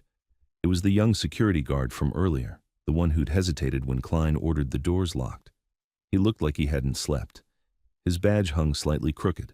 His hands were empty, open. Marty stopped. You? The guard nodded once. Name's Ethan. He glanced at the district security officer, then back to Marty. I didn't know who to send it to, but you were the one they tried to bury. Marty's chest tightened. What is it? Ethan swallowed. I recorded Klein this morning. By accident at first. He lifted his phone slightly. I had my body cam off, but my phone voice memo was running. I forgot. I was documenting something else for my shift log, and then Klein started talking like he broke off, jaw clenched, like he didn't think anybody mattered. The district security officer's voice stayed neutral. Do you have the file? Ethan nodded. Yeah, and I've got screenshots too. Marty's mouth went dry. Screenshots of what? Email, Ethan said. Dana pulled it up on Klein's phone right in the lobby when she thought everyone was gone. I was behind the desk grabbing the visitor log. I saw it. He swallowed again. It was about the inspection report, about deferring repairs because of public optics and budget priorities. Marty felt dizzy, not from shock, but from how fast it was becoming real. Ethan held his phone out to Marty. I'll send it to you, and to Marsh, but I needed you to know. His eyes flicked toward Marty's face. He said your name. Marty's blood went cold. He said, what? Ethan's jaw tightened. He said he'd make you the reason it all happened. He said he'd tell the board you were reckless. He said, Ethan's voice dropped. He said, a janitor is replaceable. Marty stared at him. It wasn't that the statement surprised him. It was that hearing it out loud, captured, recorded, made it impossible to pretend this had ever been about policy. Marty's hands shook as he unlocked his phone. Ethan leaned in and sent the audio file in screenshots. The transfer bar filled slowly, like time had decided to drag. When it completed, Marty immediately forwarded everything to the contact Marsh's assistant had texted him earlier that morning, an official district address. His finger hovered over the audio file. He didn't want to listen. Not yet. Because once he heard it, he couldn't unhear it. The district security officer spoke into his radio quietly. We have something. Bringing them back now. They walked back toward the conference room. Marty's phone felt heavy in his hand, like it was made of metal. As they approached the main office wing, voices spilled into the hall, sharper now, tense. The conference room door was cracked open. Marty saw Marsh standing, phone to his ear, expression hard. Reddick was seated, hands pressed flat on the table like she was keeping herself anchored. Dana was standing too now, her tablet in her hands, face controlled but pale at the edges. Ron Desire was sweating.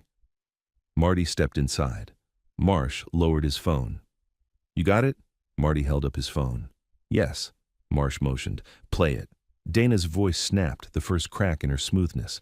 Superintendent, we should not play unverified audio in a mixed setting. Reddick's head turned slowly toward her. Dana, she said, quiet and deadly. Sit down. Dana froze, then she sat. Marty's thumb hovered. He looked at Marsh, then at Reddick, then he pressed play. Ethan's recording began with muffled movement, the scrape of a chair, a distant printer. Then Klein's voice, too clear, too confident, cut through. You want me to take the fall for this? Klein said, irritated, not worried. No, we make it about the custodian. Dana's voice answered, quieter. He touched ADA infrastructure. Exactly, Klein said. We say he did it without authorization. We close the narrative and we keep the ramp out of service until after the board walkthrough. I'm not having donors see a biker's kid rolling down our front entrance like we can't control our own property. Ron's voice hesitant. But the hinge plate, Klein cut him off. Ron, I don't care. We've got the back entrance. Let them use that. And if Hale keeps playing hero, I want paperwork. I want him scared. He's a janitor. He'll fold. Marty's stomach twisted. His fingers went numb. The room was silent except for the audio. Klein again, colder now. And delete the duplicate tickets. I don't want a trail that looks like we ignored it. You understand? Dana's voice clipped. We can mark them as consolidated. Klein. Do it. And if the board asks, we blame improper staff action and call it temporary closure for safety. That's the line. The recording ended with a click. For a full second, nobody moved. Then Marsh's face hardened into something Marty hadn't seen before. Pure, focused anger. Reddick exhaled once, slow, like she was forcing control back into her body. That, she said, voice shaking just slightly, is obstruction. Dana's mouth opened, then closed. She looked like a person realizing her own voice had become evidence. Ron stared at the tabletop like he wanted it to swallow him. Marsh turned to the district security officer. Where is Warren Klein right now? The officer checked his radio. He's in his office, gathering personal items. Security is with him. Marsh nodded. He stays there. Reddick's voice was quiet. Call district legal, now, and call the state accessibility compliance office. She looked at Marsh, eyes sharp. We do not handle this internally anymore. Dana finally found her voice, but it wasn't smooth now. Madam President, this is an internal deliberation. Reddick cut her off. That recording includes instructions to delete records. she said. "You can stop pretending this is deliberation."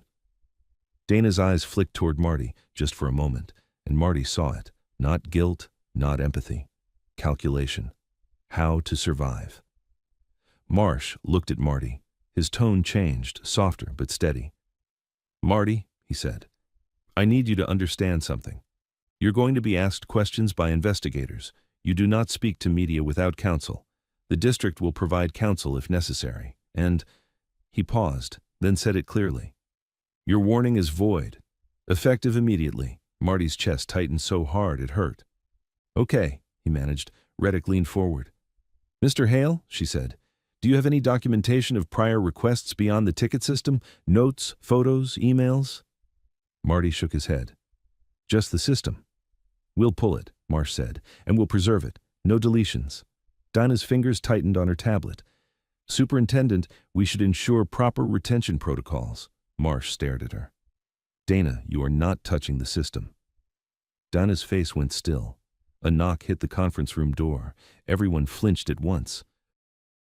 The door opened and a security staffer stepped in, eyes wide. "Superintendent," he said, "Klein is demanding to speak with you. He says he's being treated unfairly." Marsh's voice went flat. "He can demand all he wants." The security staffer swallowed.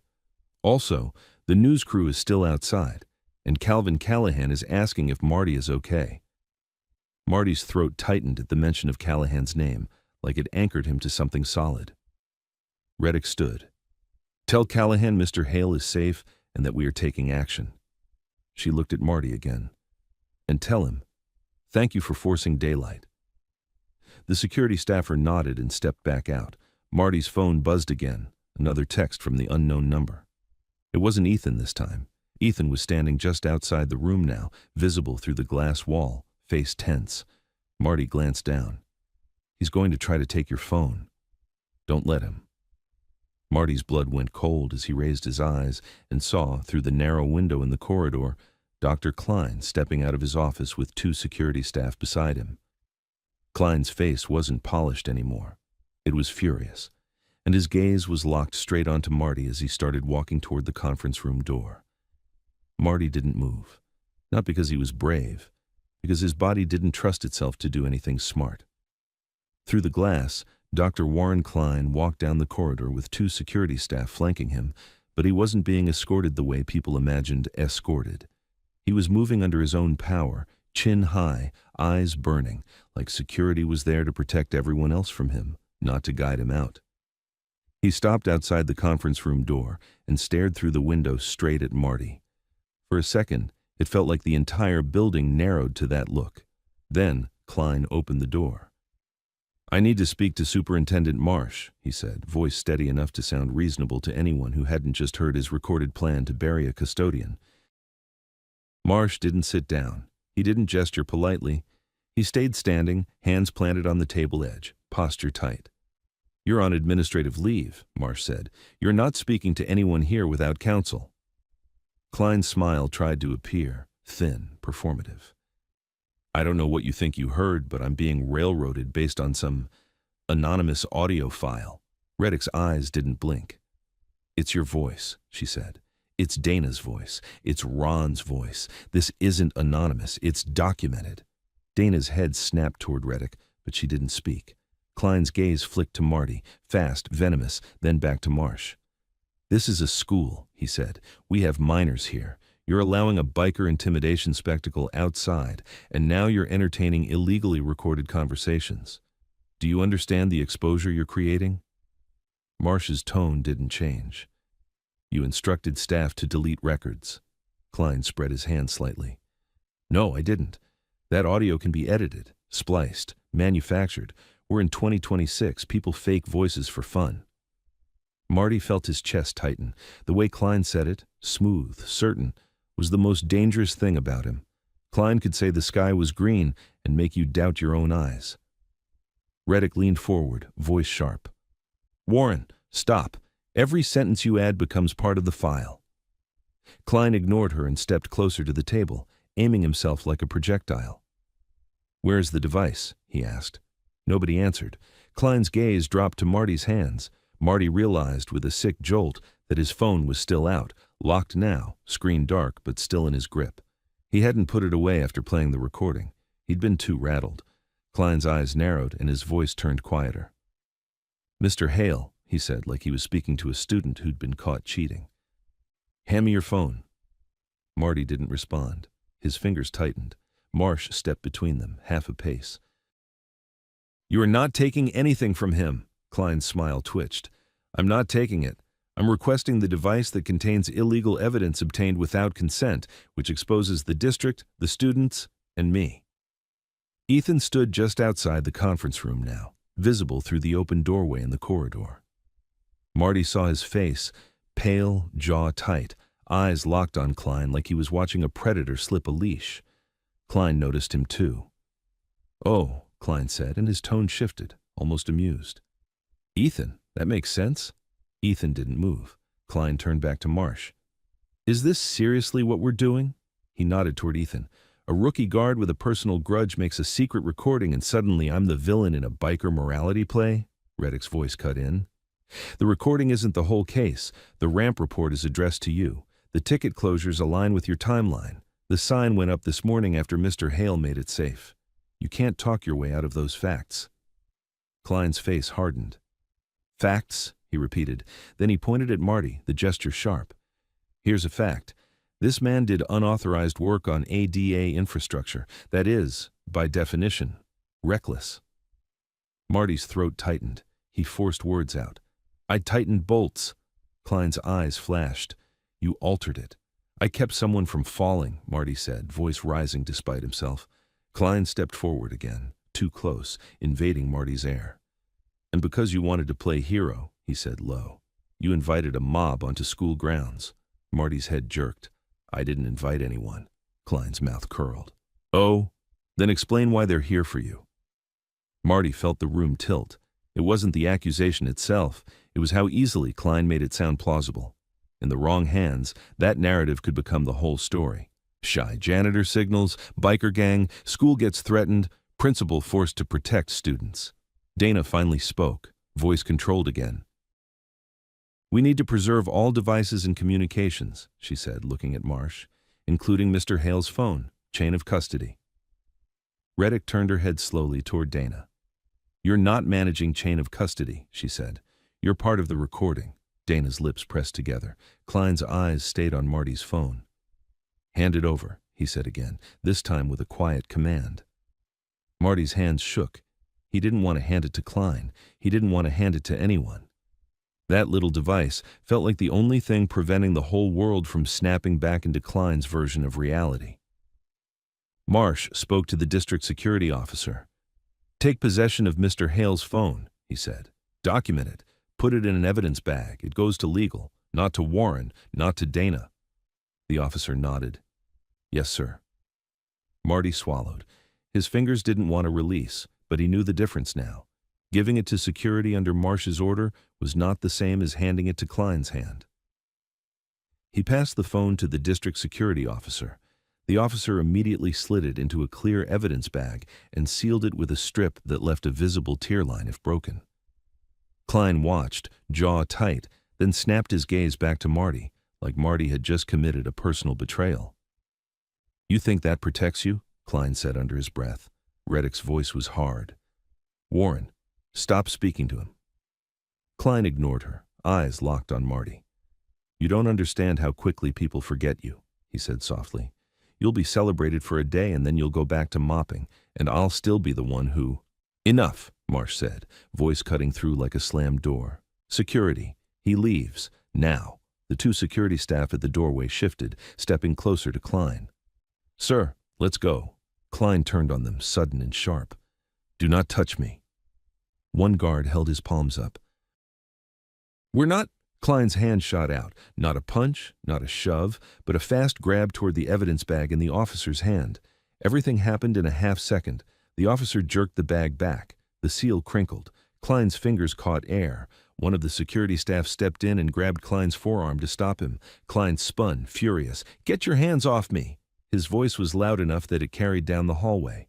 Marty heard movement outside the conference room, the building reacting. Doors opening, footsteps, people's instincts pulling them toward drama like gravity. Marsh's face went stone hard. "Warren," he said, "that was an attempt to seize evidence." Klein's chest rose and fell, eyes wild now. "Evidence?" he snapped. "That's a janitor's phone."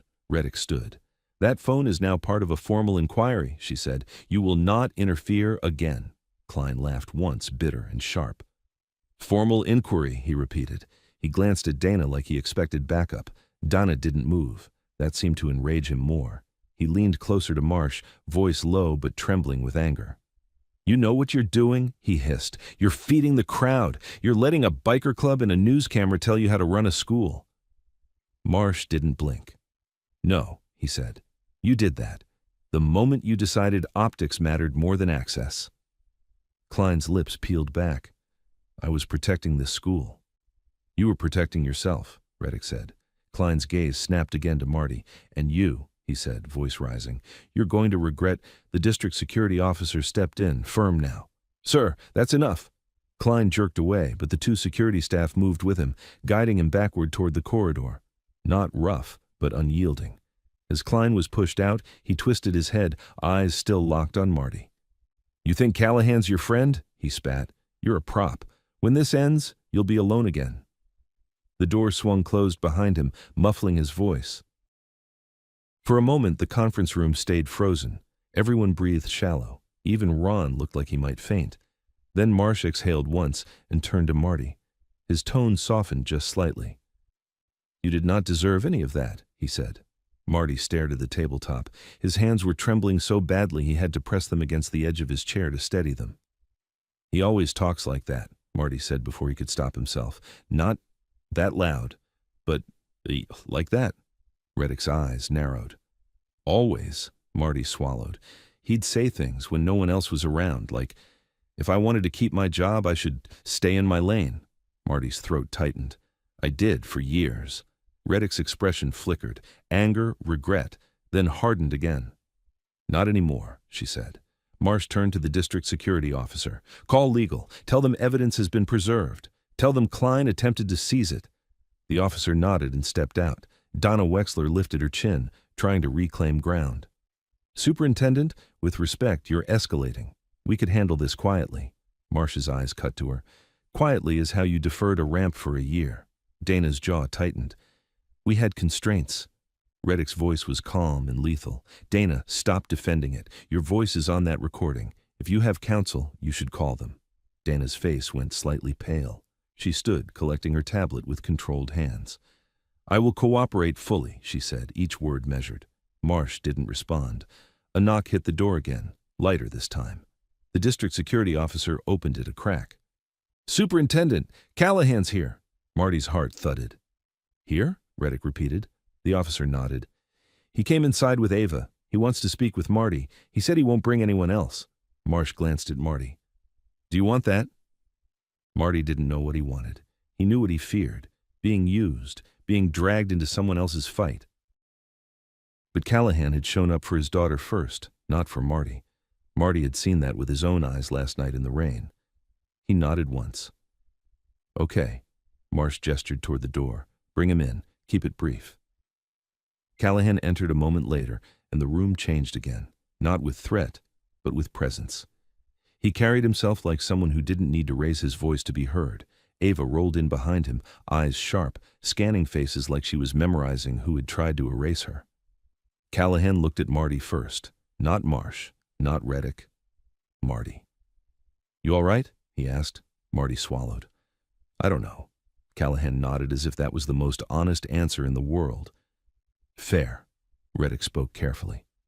"Mr. Callahan, we're taking action. Klein has been placed on leave. The ramp is open. The warning against Mr. Hale has been voided. This will be investigated." Callahan listened without interrupting, then looked at Reddick. "Good," he said. "Now make sure the investigation doesn't turn into paperwork that disappears." Marsh's voice was steady. "It won't." Callahan's gaze moved to Ron. Ron flinched like a guilty man watching a judge walk in. "Ron," Callahan said, calm. "How many times did Marty submit tickets?" Ron swallowed. I don't have the number." Callahan nodded once. You will, he said. Not a threat, an expectation. Ava rolled closer to Marty. He tried to take your phone, she said quietly. Marty nodded. He tried. Ava's jaw clenched. He thinks he owns the story. Callahan looked at Marty again, voice lower now. He doesn't, he said. Not anymore. Marty felt something twist in his chest. I didn't ask for any of this, he said, and his voice cracked on the last word. Callahan didn't flinch at the emotion. I know, he said. That's why it matters. Marsh cleared his throat. Calvin, we need the bikes fully cleared, he said. Buses are still backed up.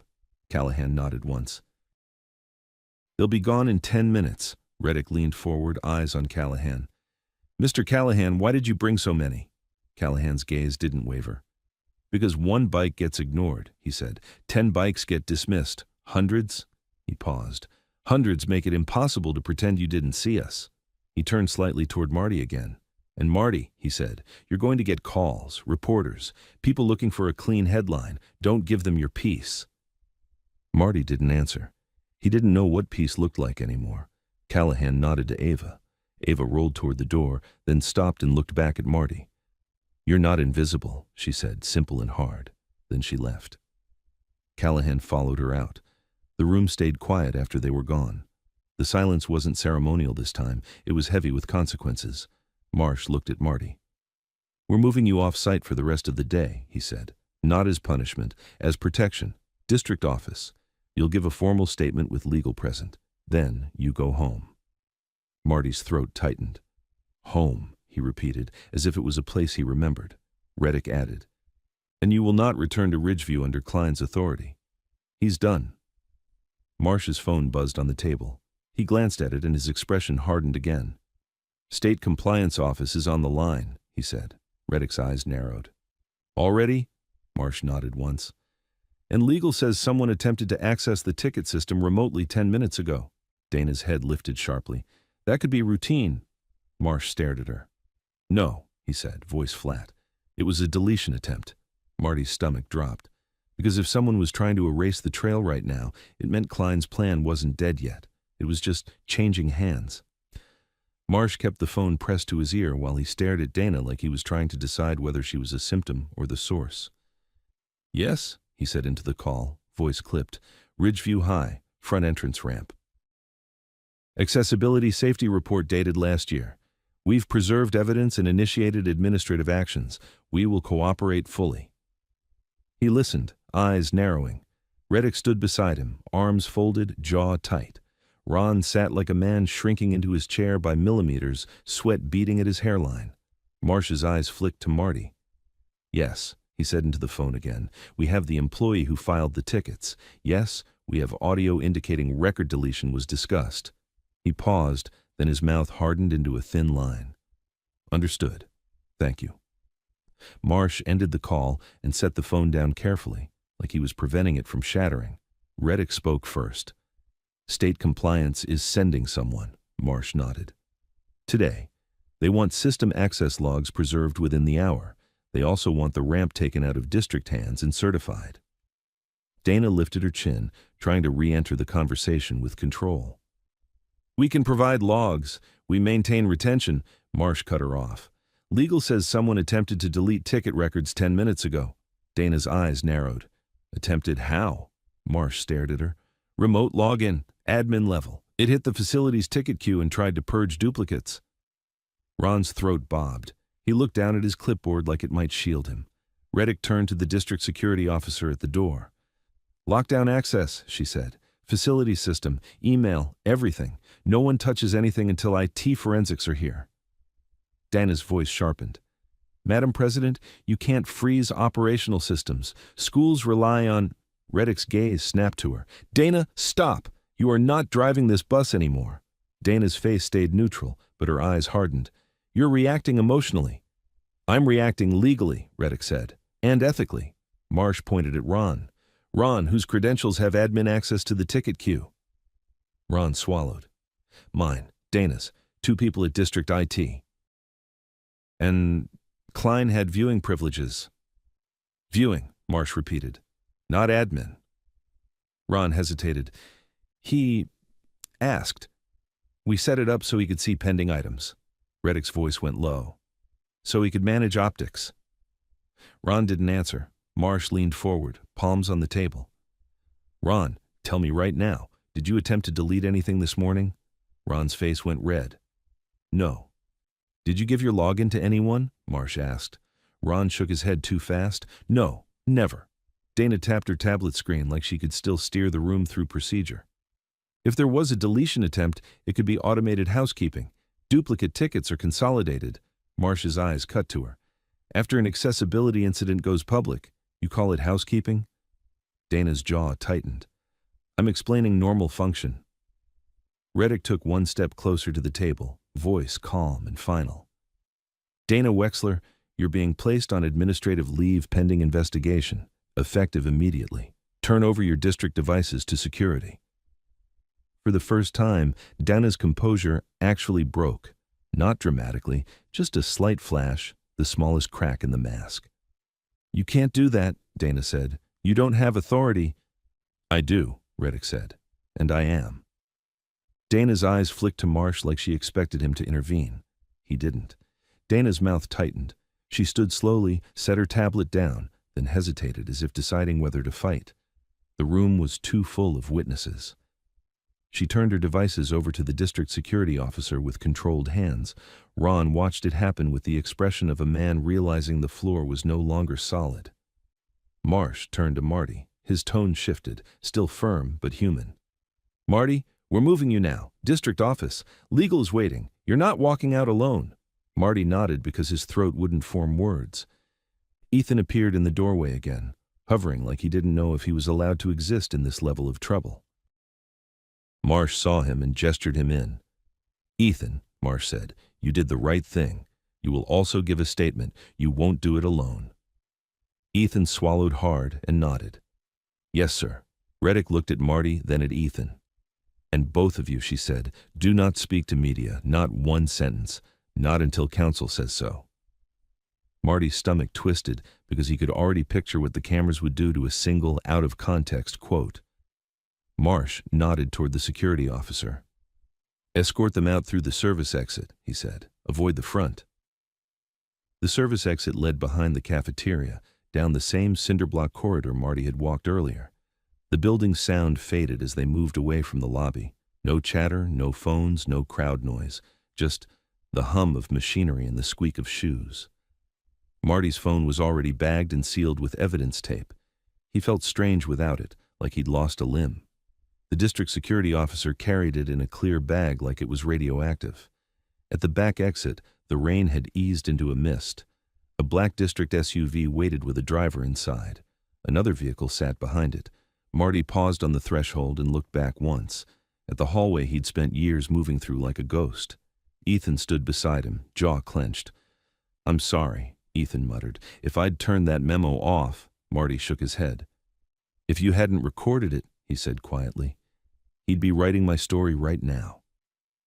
Ethan swallowed and nodded like that hurt to hear. They climbed into the SUV. The driver pulled out immediately. As they rolled along the edge of campus, Marty saw the tail end of the scene at the front drive. The bikes were mostly cleared now, lanes open, buses crawling in. Riders stood in small groups near the sidewalks, helmets on, faces unreadable. The news van was still there, cameras swinging between the school entrance and the last line of motorcycles. Calvin Callahan stood near the curb, speaking quietly with a police officer. Ava was beside him, chair angled so she could see everything without having to crane her neck. She spotted the district SUV and tracked it with her eyes. Marty didn't know if she could see him through tinted glass, but he lifted his hand anyway. Ava's expression didn't soften into a smile. She simply raised two fingers, brief, firm, like a vow. The SUV turned and left campus. The district office was 20 minutes away. The roads were wet and busy, commuters slowing down when they spotted the last of the motorcycles dispersing like a story ending before people understood it. Marty sat in the back seat, hands clasped, trying not to shake. Ethan sat beside him, staring forward like he was bracing for impact. The district security officer glanced back once. You two okay? Marty didn't answer. Ethan said, no. The officer nodded as if no was acceptable. When they arrived, they didn't go through the front entrance. They pulled into a side lot, then through a badge-controlled door into a bland hallway that smelled like printer toner and carpet shampoo. Legal was waiting in a small conference room with no windows. 2 attorneys, one from the district, one outside counsel.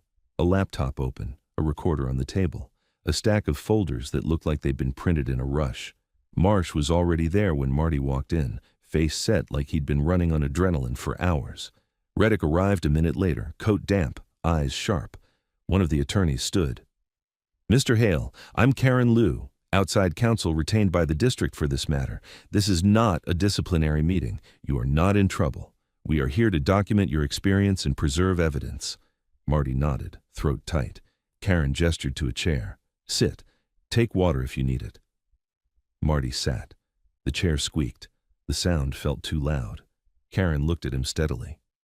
"First question, how many times did you submit ramp-related tickets?" Marty swallowed. "A lot." "Give your best estimate," Karen said. Marty stared at his hands. "Once every couple weeks when it got bad, sometimes more." He forced himself to look up. "Maybe 20, 30, over the year." Marsh's jaw tightened. Karen nodded and typed. "Did anyone ever tell you to stop submitting?" Marty hesitated. "Not directly." "Indirectly," she pressed. Marty exhaled. "Ron would say, 'It's in the system.' Klein would say," his voice almost failed. "He'd say I was making the school look messy, that I should focus on presentation." Reddick's mouth hardened. Karen asked, "Did you ever see a contractor come assess the ramp?" Marty shook his head. "No, district guys came once maybe and tightened the same bolts I tightened. Then it would drift again." Karen looked at Ethan next. "Ethan, you created the recording. Walk us through the circumstances." Ethan's hands were shaking slightly. He clasped them together. "I use voice memos for shift notes," he said. "I turned it on earlier, forgot it was running. Klein and Dana were near the front desk talking like nobody was around. I realized after. I didn't go looking for it." Karen nodded slowly. "When did you discover it?" "After the bikes showed up," Ethan said. "I knew something was wrong. I listened. I heard Marty's name. I heard the word delete." Ethan's voice tightened. "I panicked. I didn't know who to trust." Marsh nodded once. "You did the right thing." Karen glanced at Marsh. "We need to preserve that original file from Ethan's device as well," she said. "Not just copies, for authenticity." Ethan went pale. "You're taking my phone too?" Karen's voice stayed calm. "Temporarily. You'll get it back. We'll image it and return it. You can have a personal attorney if you want one, but if you want the recording to hold up, we need proper chain of custody." Ethan swallowed, nodded, and slid his phone across the table like it burned. The district security officer immediately bagged it in evidence tape the same way they had Marty's. Marsh's phone buzzed. He glanced at it, and his expression tightened. "IT confirms deletion attempt came from an admin account," he said, "but not Dana's, not Ron's." Reddick's eyes narrowed. "Then whose?" Marsh's jaw flexed. "A legacy admin account that should have been disabled 6 months ago. It still had access." Karen's fingers paused over the keyboard. "That's a separate failure," she said quietly. "And a serious one." Reddick leaned forward. "Meaning someone could be inside the system without leaving their own name on the login." Marsh nodded once. "Yes." Marty felt his stomach drop. "So they can still erase it," he said, voice low. Marsh's eyes met his. "Not now," he said. "We locked it down as soon as we saw the attempt. Forensics is pulling backups from last night and the week before. If anyone deleted anything earlier, we'll see it." "Who would do that?" Marty asked before he could stop himself. Nobody answered immediately. Karen finally said, "People do it when they think their careers depend on it." The room went quiet again. Then Reddick spoke, voice hard. "Warren Klein isn't done," she said. "He's going to spin this." As if summoned by the words, a district communication staffer knocked and stepped in, face tense. "Madam President, Superintendent, media is escalating. Klein's attorney just sent a statement to several outlets. He's claiming he was threatened by an organized group and that the district is capitulating under intimidation." Marsh's mouth tightened. "Of course he is," the staffer added, "and he's claiming Mr. Hale acted recklessly and endangered students." Marty's throat tightened, recklessly, endangered, the exact narrative Klein had said out loud in the recording. Karen's gaze snapped to Marty. "This is why you do not speak publicly," she said. "Not because you did wrong, but because people like him will twist anything you give them." Marsh looked at the communications staffer. "Issue one statement," he said. "One. District is cooperating with state compliance investigation and has secured evidence. Nothing else." The staffer nodded and left. Ethan's voice came out rough. "He's blaming Marty." Reddick's eyes were cold. "He can try." Marsh turned to Karen. "What can we do right now to protect Marty?" Karen didn't hesitate. "Written directive against retaliation, immediate reassignment away from Ridgeview administration, paid leave option if he wants it, and we document any contact from Klein or his allies." Marsh nodded. "Do it." Marty stared at the tabletop. Paid leave sounded like a dream and a trap at the same time. Time off meant time to be forgotten. Karen asked, "Marty, are you comfortable being reassigned to another site temporarily?" Marty hesitated. "I don't want to lose my job." "You won't," Marsh said firmly. Reddick leaned in slightly, voice quieter. "Mr. Hale, I can't undo years of being unseen in a day," she said, "but I can make sure you're not punished for finally being noticed." Marty's chest tightened. He nodded once because anything more would break his voice. Marsh's phone buzzed again. He read, then looked up. "Callahan's club is gone," he said. "They cleared the last bikes, peacefully." Marty felt a strange emptiness at that, like a pillar had been pulled away and he suddenly had to stand on his own legs again. Karen closed her laptop halfway. "We're going to continue the statement in sections," she said. "But first I want to document something. Did you ever receive training on ADA-related reporting procedures?" Marty shook his head. "They tell us to submit tickets. That's it." Karen nodded. "Good." She looked at Marsh and Reddick. "That matters." The district security officer's radio crackled softly. He listened, then his posture stiffened. "Superintendent," he said, "we have an update." Marsh looked up. "Go." The officer's voice was careful. "Someone tried to access Ethan's personnel file at Ridgeview 5 minutes ago. From an admin terminal in the main office." Marty's blood went cold. Because Klein was supposed to be contained, and yet someone was already moving inside the building to target the one person who recorded him. Ethan's face went pale. "They're coming for me now." Marsh's eyes hardened into something dangerous. "No," he said, voice low. "They just told me exactly where to look." Marsh didn't even sit back down. The moment the district security officer said personnel file, something in Marsh's face changed, like the situation stopped being a mess and became a target. "Which terminal?" Marsh asked. The officer pressed his earpiece, listening, then answered, "Ridgeview main office, admin terminal near the attendance desk." Reddick's eyes narrowed. "So someone inside the building is using an internal machine." Marsh nodded once. "And they're not just panicking," he said. "They're hunting." Ethan's breathing went shallow. "They can pull my address," he said quietly. "My emergency contacts, my—" Karen Lou raised a hand, calm but urgent. "We're going to assume they were trying exactly that. Superintendent, we need immediate protective steps." Marsh was already moving. He grabbed his phone, thumb flying. "IT," he said into the call the second it connected. "Lock Ridgeview admin terminals now. Remote disable. Pull access logs on the legacy account and freeze the ticket system database. I want a full forensic image. No exceptions." He listened, jaw tight, then added, "I don't care if it breaks someone's printer. Do it." Reddick turned to the district security officer. "Dispatch to Ridgeview, 2 units. Tell them to go straight to the main office and secure the terminal." The officer nodded, already speaking into his radio. Marty sat frozen, watching it happen like a storm forming right in front of him. He'd spent years believing Ridgeview ran on predictable rules. You cleaned, you filed tickets, you stayed out of the way, and the people in suits made decisions above your head. Now the rules were breaking, and the people with power were moving like they actually feared consequences. Karen leaned toward Ethan. "Do you feel safe going home today?" Ethan swallowed. "No." Marty realized he didn't either.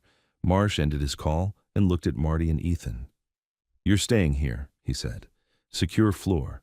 No one gets to you without clearance." Marty's mouth opened. I'm not asking what you want," Marsh said, not unkindly. I'm telling you what's safest until we know who's still inside that building trying to erase a trail. Reddick's phone buzzed. She glanced down, then her face tightened. State compliance is on site, she said. They just walked into the lobby. Marsh exhaled once, like the day kept handing him heavier weights. Bring them up.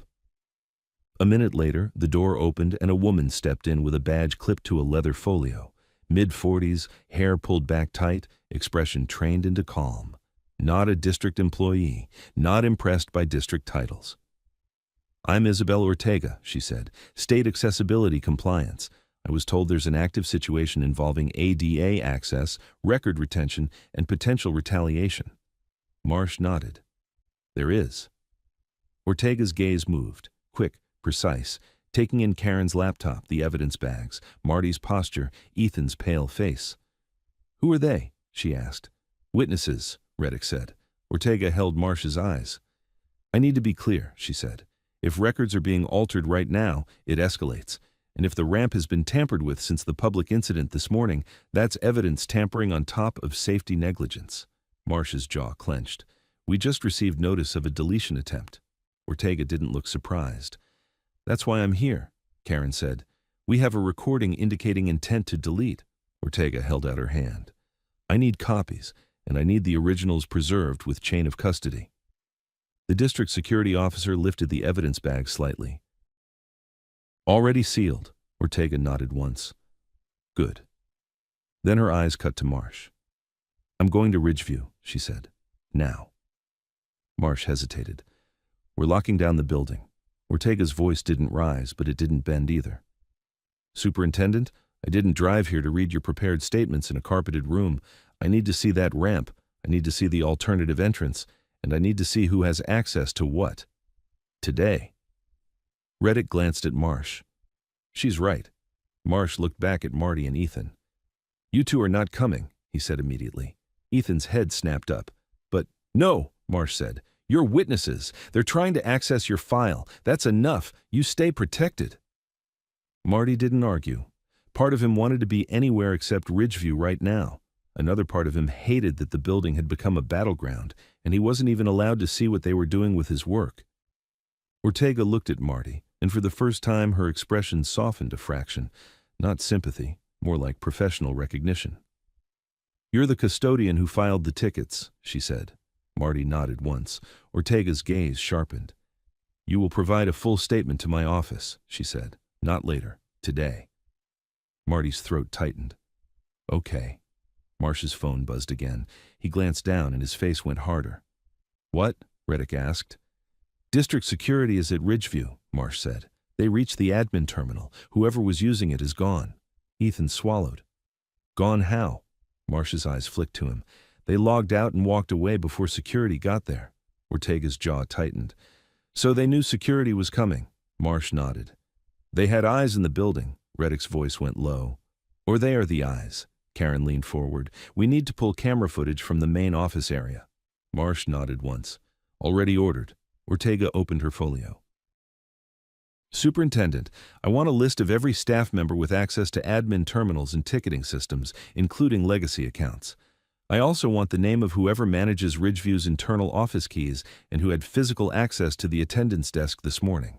Ron, who'd been silent for long minutes, finally spoke, voice thin. That's front office staff. Ortega's eyes cut to him. Names, she said. Ron swallowed. Mrs. Larkin, attendance, and Assistant Principal Jacobs has an office right there. Reddick's mouth hardened. Jacobs was Klein's right hand. Marsh's jaw flexed. And he's still in the building. Ortega closed her folio with a sharp snap. Then let's go. Marsh pointed at the district security officer. Keep Marty and Ethan here, he said. No one in or out. If anyone calls for them, you verify with me directly. The officer nodded. Yes, sir. Marsh and Reddick moved to leave with Ortega and Karen, but before they reached the door, Marsh's phone rang again. He answered, listened, and something in his face shifted into something darker than anger. What now? Reddick demanded. Marsh's voice came out tight. Front ramp, Ridgeview. Ortega stepped closer. What happened? Marsh stared at the wall for a second, like he was picturing the scene through someone else's words. Someone reattached an out-of-service sign, he said, and He paused, then set it flat. They found the hinge bolts loosened, the same hinge plate. Marty's blood went cold. Ortega's eyes hardened. Was anyone injured? Marsh listened again, then answered, Not yet. A student's chair slipped at the bottom lip, but they caught themselves. Security saw it and stopped traffic. Marty felt his stomach drop like a stone. The ramp had been stable. Ron had confirmed it. Marsh had confirmed it. The sign was down. Ava rolled down it smoothly. Someone had gone back and undone it. Ethan whispered, They're trying to make it look like Marty's work failed. Marty couldn't speak. His throat locked. Ortega's voice was sharp. Seal the ramp as a potential evidence site. No one touches it. No one. And get a certified contractor to document condition immediately. Marsh was already speaking into his phone. I want tape up. I want footage. I want a list of every person who could have touched that rail since it reopened. Reddick's eyes flashed. This is sabotage. Karen's expression went cold. This is an attempt to reframe liability. Ortega nodded once. And it's stupid, she said, because now it's criminal. Marsh turned back toward Marty and Ethan, voice firm. You're staying here, he repeated. Do not go back to Ridgeview. Do you understand me? Marty nodded, but inside him something broke loose. Rage, fear, disbelief, all tangled. He'd tightened bolts in the rain to keep a girl safe, and now someone was loosening them to make him the villain. Marsh left with Ortega and Reddick and Karen in a tight formation, like a team entering a fire. The door closed and the room felt suddenly too quiet. The district security officer stood by the door like a statue. Bathroom is down the hall, he said. If you need anything, you tell me. Marty stared at the table. Ethan stared at the sealed evidence bag where his phone used to be, like he could still hear Klein's voice inside the plastic. Minutes passed like hours. Then another knock came. Harder this time. The security officer opened the door a crack, spoke quietly to someone, then shut it again. He turned back to Marty and Ethan, face tight. What? Ethan asked. The officer hesitated. There's a situation at Ridgeview. Marty's heart slammed. What kind of situation? The officer spoke carefully. Local news is broadcasting live. They're saying an accessibility ramp repair failed, and that a staff member may have performed unauthorized modifications. They're saying the district is under pressure from an organized group, and that the school is concerned for student safety. Ethan's face went pale. That's Klein's statement. The officer nodded once. It's already out. Marty's hands curled into fists under the table. They're blaming me. The officer didn't deny it. Ethan's voice came out raw. They're doing it right now while Marsh is driving back. Marty pushed back his chair. The scrape of the legs on carpet sounded violent in the small room. I need to go, he said. The officer's hand lifted immediately. No. Marty's chest rose and fell, breath turning hot. They're ruining me. They're trying, the officer said, firm. And if you walk into that building right now, you give them a picture they can use. Ethan stood too, shaking. They'll come for my file again, he said. They already tried. Marty's jaw clenched. So we just sit here while they... The officer's radio crackled. He listened, eyes narrowing. Then his posture stiffened. Marty's heart hammered. What? The officer's voice went lower. Ridgeview Security just reported something else. Ethan swallowed. Say it. The officer stared at Marty. They found your tool bag, he said. Marty went still. My tool bag is at Ridgeview, in my closet. The officer nodded once, expression tight. It's not in your closet anymore. It's at the base of the ramp. Marty's blood turned to ice. Ethan's voice cracked. They planted it. The officer lifted his radio again, listening, then lowered it slowly like he didn't want to say the next part out loud. What else? Marty whispered. The officer met Marty's eyes. They're saying the bag was open, he said, and the bolts that were loosened are sitting right next to it. Marty didn't hear his own chair scrape back until it was already done. They put my bag at the ramp, he said, but it came out like he was repeating someone else's sentence. They put bolts next to it. The district security officer didn't soften his tone. Yes, which is why you are not leaving this building. Marty took one step toward the door anyway, pure instinct. Fight the lie, run to the scene, fix it with his hands the way he fixed everything else. The officer stepped into his path without touching him. Mr. Hale, he said, voice firmer now. If you walk into that, you become the picture they want. The headline writes itself. Ethan's breathing went shallow. "They're making it look like he sabotaged it," he said, voice cracking. "So the district looks forced to shut it down again." Marty clenched his jaw so hard it hurt. "My tool bag was in my closet," he said. "It's behind a locked door." The officer nodded once. "Then someone had access." Marty stared at him. "Only me. Ron has the master key for maintenance closets," but he stopped, because saying Ron's name out loud made it too real. The officer's eyes stayed steady. "Then Ron is part of the access chain," he said simply. "That doesn't prove he did it. It proves he can't claim nobody could."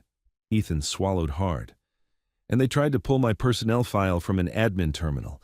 Someone inside Ridgeview is moving like they're cleaning up." Marty felt the rage rise hot and stupid. "I just tightened bolts," he said, voice rough. "That's all I did. And now they're loosening them on purpose. They're putting my bag there like I'm some—" He couldn't finish the word. Criminal, saboteur, threat. The officer's radio crackled again. He turned slightly, listened, then spoke into it in a low voice. "Copy. Keep the site sealed." He looked back at Marty. "Superintendent Marsh is at Ridgeview. State compliance is with him. They've taped the ramp. They're treating it as evidence." Marty's chest heaved. "They're already on TV saying it failed." The officer nodded. "And the district is issuing one statement. Ramp is secured as an evidence site. State compliance is on scene. No conclusions until investigation is complete." Ethan let out a bitter laugh that didn't have humor in it. "That won't stop the clip," he said. "People will just hear Janitor's bag and decide." Marty turned toward the conference room window, seeing nothing, just fluorescent reflections. "What do they do to me if everyone decides?" he asked quietly. The officer didn't dodge it. "That's why we document your location," he said. "You've been here. Your badge scans prove it. Cameras here prove it. You have an alibi that doesn't rely on anyone's word." Marty's hands were shaking again. He forced them to unclench. "My bag," he said, thinking out loud now. "If it's open, they could have put anything in it, or taken something out." Ethan's eyes flicked up. "Do you keep anything in there that could be twisted?" Marty swallowed. "Wrenches, socket set, grip tape, spare bolts. Nothing illegal." He paused. "But if they put bolts next to it, they could be making it look like I removed them and tossed them on the ground." The officer said, "Marsh already ordered photos before anyone touches it." Marty tried to breathe through the tightness. "The bolts they found, are they the same bolts?" he asked. "I don't know," the officer admitted, "but Ortega will." The name gave Marty a thin thread of relief. Ortega didn't sound like a woman who got fooled by props. Another radio burst. The officer listened longer this time, face tightening. He answered with a short, "Understood," then ended the transmission. Ethan's voice was small. "What now?" The officer hesitated. "They're pulling hallway camera footage around the maintenance closets," he said, "and the office terminal footage." Marty's pulse spiked. "There are cameras by my closet?" "Service corridor," the officer said, "not inside, but angles. And key card logs on the back hallway door." Marty suddenly remembered something that made his stomach turn. "The closet doesn't have a card reader," he said. "It's key only." The officer nodded slowly. "Then whoever moved the bag had a key." Marty's mouth went dry. Ron. Klein's inner circle. A handful of people with rings of keys they never lost. Ethan's voice sharpened. So someone could have walked in, opened his closet, taken the bag, carried it straight to the ramp, loosened bolts, dropped them next to it, and walked away. The officer didn't argue. "Yes." Marty's eyes burned. "And the news will say, 'Found at the scene,' like that means something." The officer spoke with a blunt honesty Marty wasn't used to from people in authority. "It will mean something to people who want it to." Marty turned toward the officer. "Let me call Callahan," he said suddenly. "He knows how these stories spread. He can—" "You don't have your phone," the officer reminded him, not unkind. Marty looked down at his empty hands like he'd forgotten that part. He felt trapped in a way that was different from being trapped by silence. This was being trapped while someone else told his story for him. The officer glanced at Ethan. "You remember Callahan's number?" Ethan hesitated. "No, I didn't." Marty looked around the room, desperate. "The district line," he said. "There has to be a phone." The officer nodded once, then motioned toward a desk phone on the far wall. "You can use that," he said. "Speaker only. I stay in the room. Marty didn't care. He crossed the room fast, hands shaking as he lifted the receiver. He didn't know Callahan's number either, but he knew one person who would. Ava. He dialed the main number for Ridgeview and asked the front desk for Ava Callahan. The secretary tried to stall, but Marty said, "Tell her it's Marty. It's urgent." Seconds later, Ava's voice came through, tight and controlled. "Marty?" Marty swallowed hard. "They found my tool bag at the ramp," he said. "They're saying the ramp failed. They're blaming me." Ava's inhale was sharp. "I know. My phone is blowing up." "Can you get your dad?" Marty asked. Ava didn't hesitate. "He's with the club clearing out. I'll patch him." The line clicked. Marty heard muffled voices in the background, then Calvin Callahan's voice, low and steady. "Marty." Marty's throat tightened at the simple fact that Callahan said his name like it mattered. "They planted my bag," Marty said. "They loosened bolts after it reopened. They're trying to make it look like my fix failed." Callahan's voice didn't rise. "I figured," he said. "Ortega called me 2 minutes ago. She's not happy." Marty blinked. "Ortega called you?" Callahan answered like it was obvious. "When a state investigator smells sabotage, she asks who has eyes on the ground. I have eyes." Marty's chest tightened. "They're already broadcasting it." "I know," Callahan said. "Listen to me. Do not step back on that campus right now." "I'm not," Marty said, voice shaking. "I'm at the district office. Security has me here." "Good," Callahan said. "That's your alibi. That's your shield." Marty swallowed. "What do I do?" Callahan paused just long enough that Marty felt the weight of every second. "You tell the truth," he said, "and you let the facts do the punching, you understand?" Marty couldn't help it. Anger bled into his voice. "Facts don't trend." Callahan's tone stayed calm. "Then we make the facts impossible to ignore." Marty stared at the phone. "How?" Callahan didn't brag. He didn't posture. He just said, "I have video from last night." Marty's pulse jumped. "Video?" "A couple of my people were close when Ava called me," Callahan said. "They filmed the ramp before you touched it. They filmed you tightening bolts. They filmed the hinge plate seated afterward. They filmed Ava rolling down clean. Timestamps." Marty's breath caught. And, Callahan continued, "I have video from this morning of the ramp reopened and stable after Ron inspected it, then closed again with a sign that magically reappeared. We've got a timeline." Marty felt dizzy. "Then show it." Callahan's voice was firm. "We will. When council tells us how. Because the moment we dump footage without strategy, they'll scream biker propaganda and muddy it." Marty hated that it made sense. Callahan added, "Ortega is pulling the school cameras right now. If someone carried your bag from that closet to the ramp, it's on video." Marty's throat tightened. "Unless they turned cameras off." Callahan's voice went colder by a degree. "Then that's on video too. Cameras going dark is its own clue." Marty's eyes stung. "I didn't think people did this." "They do when they've lived years without anyone pushing back," Callahan said. Ava's voice came back on the line, sharp. "Marty, I saw something earlier."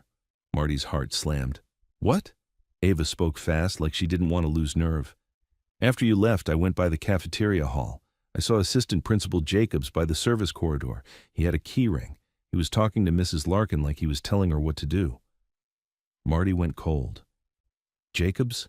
Ava's voice tightened. He looked angry, not scared, like he was still running things. The district security officer in the room shifted slightly, listening harder. Marty said, "Can you tell Ortega that?" Callahan answered immediately. "Already did. Ava told her. Ortega asked for Jacobs to be kept in the building." Marty's breath caught. "Kept how?" Callahan's voice stayed level. "As in, don't let him leave until they image the admin terminal and check the key logs." Ethan whispered. "They're going to grab the wrong guy, and Jacobs will talk his way out." Callahan heard the whisper anyway. "He can talk," Callahan said, "but he can't talk out of timestamps." Marty's hands were shaking so hard the receiver trembled. "They put bolts next to my bag," he said. "If those bolts match the hinge—" Callahan cut him off. "Ortega already flagged something," he said. "The bolts sitting next to the bag were dry. No rain film, no grime. She said the hinge bolts had water and corrosion marks. These looked like they came from a clean bin." Marty felt a sick surge of relief. So they're not from the ramp. Or they're replacement staged to look like originals, Callahan said. Either way, it's staging. Ava's voice turned hard. They think everyone's stupid. Callahan's tone softened slightly. They think everyone's tired, he said. Big difference. Marty swallowed. What about my job? Callahan didn't promise the world. He said, your job isn't the story now. Your safety is, and making sure they can't keep doing this to the next kid. Marty closed his eyes for a second, trying to hold on to that. Callahan's voice sharpened again.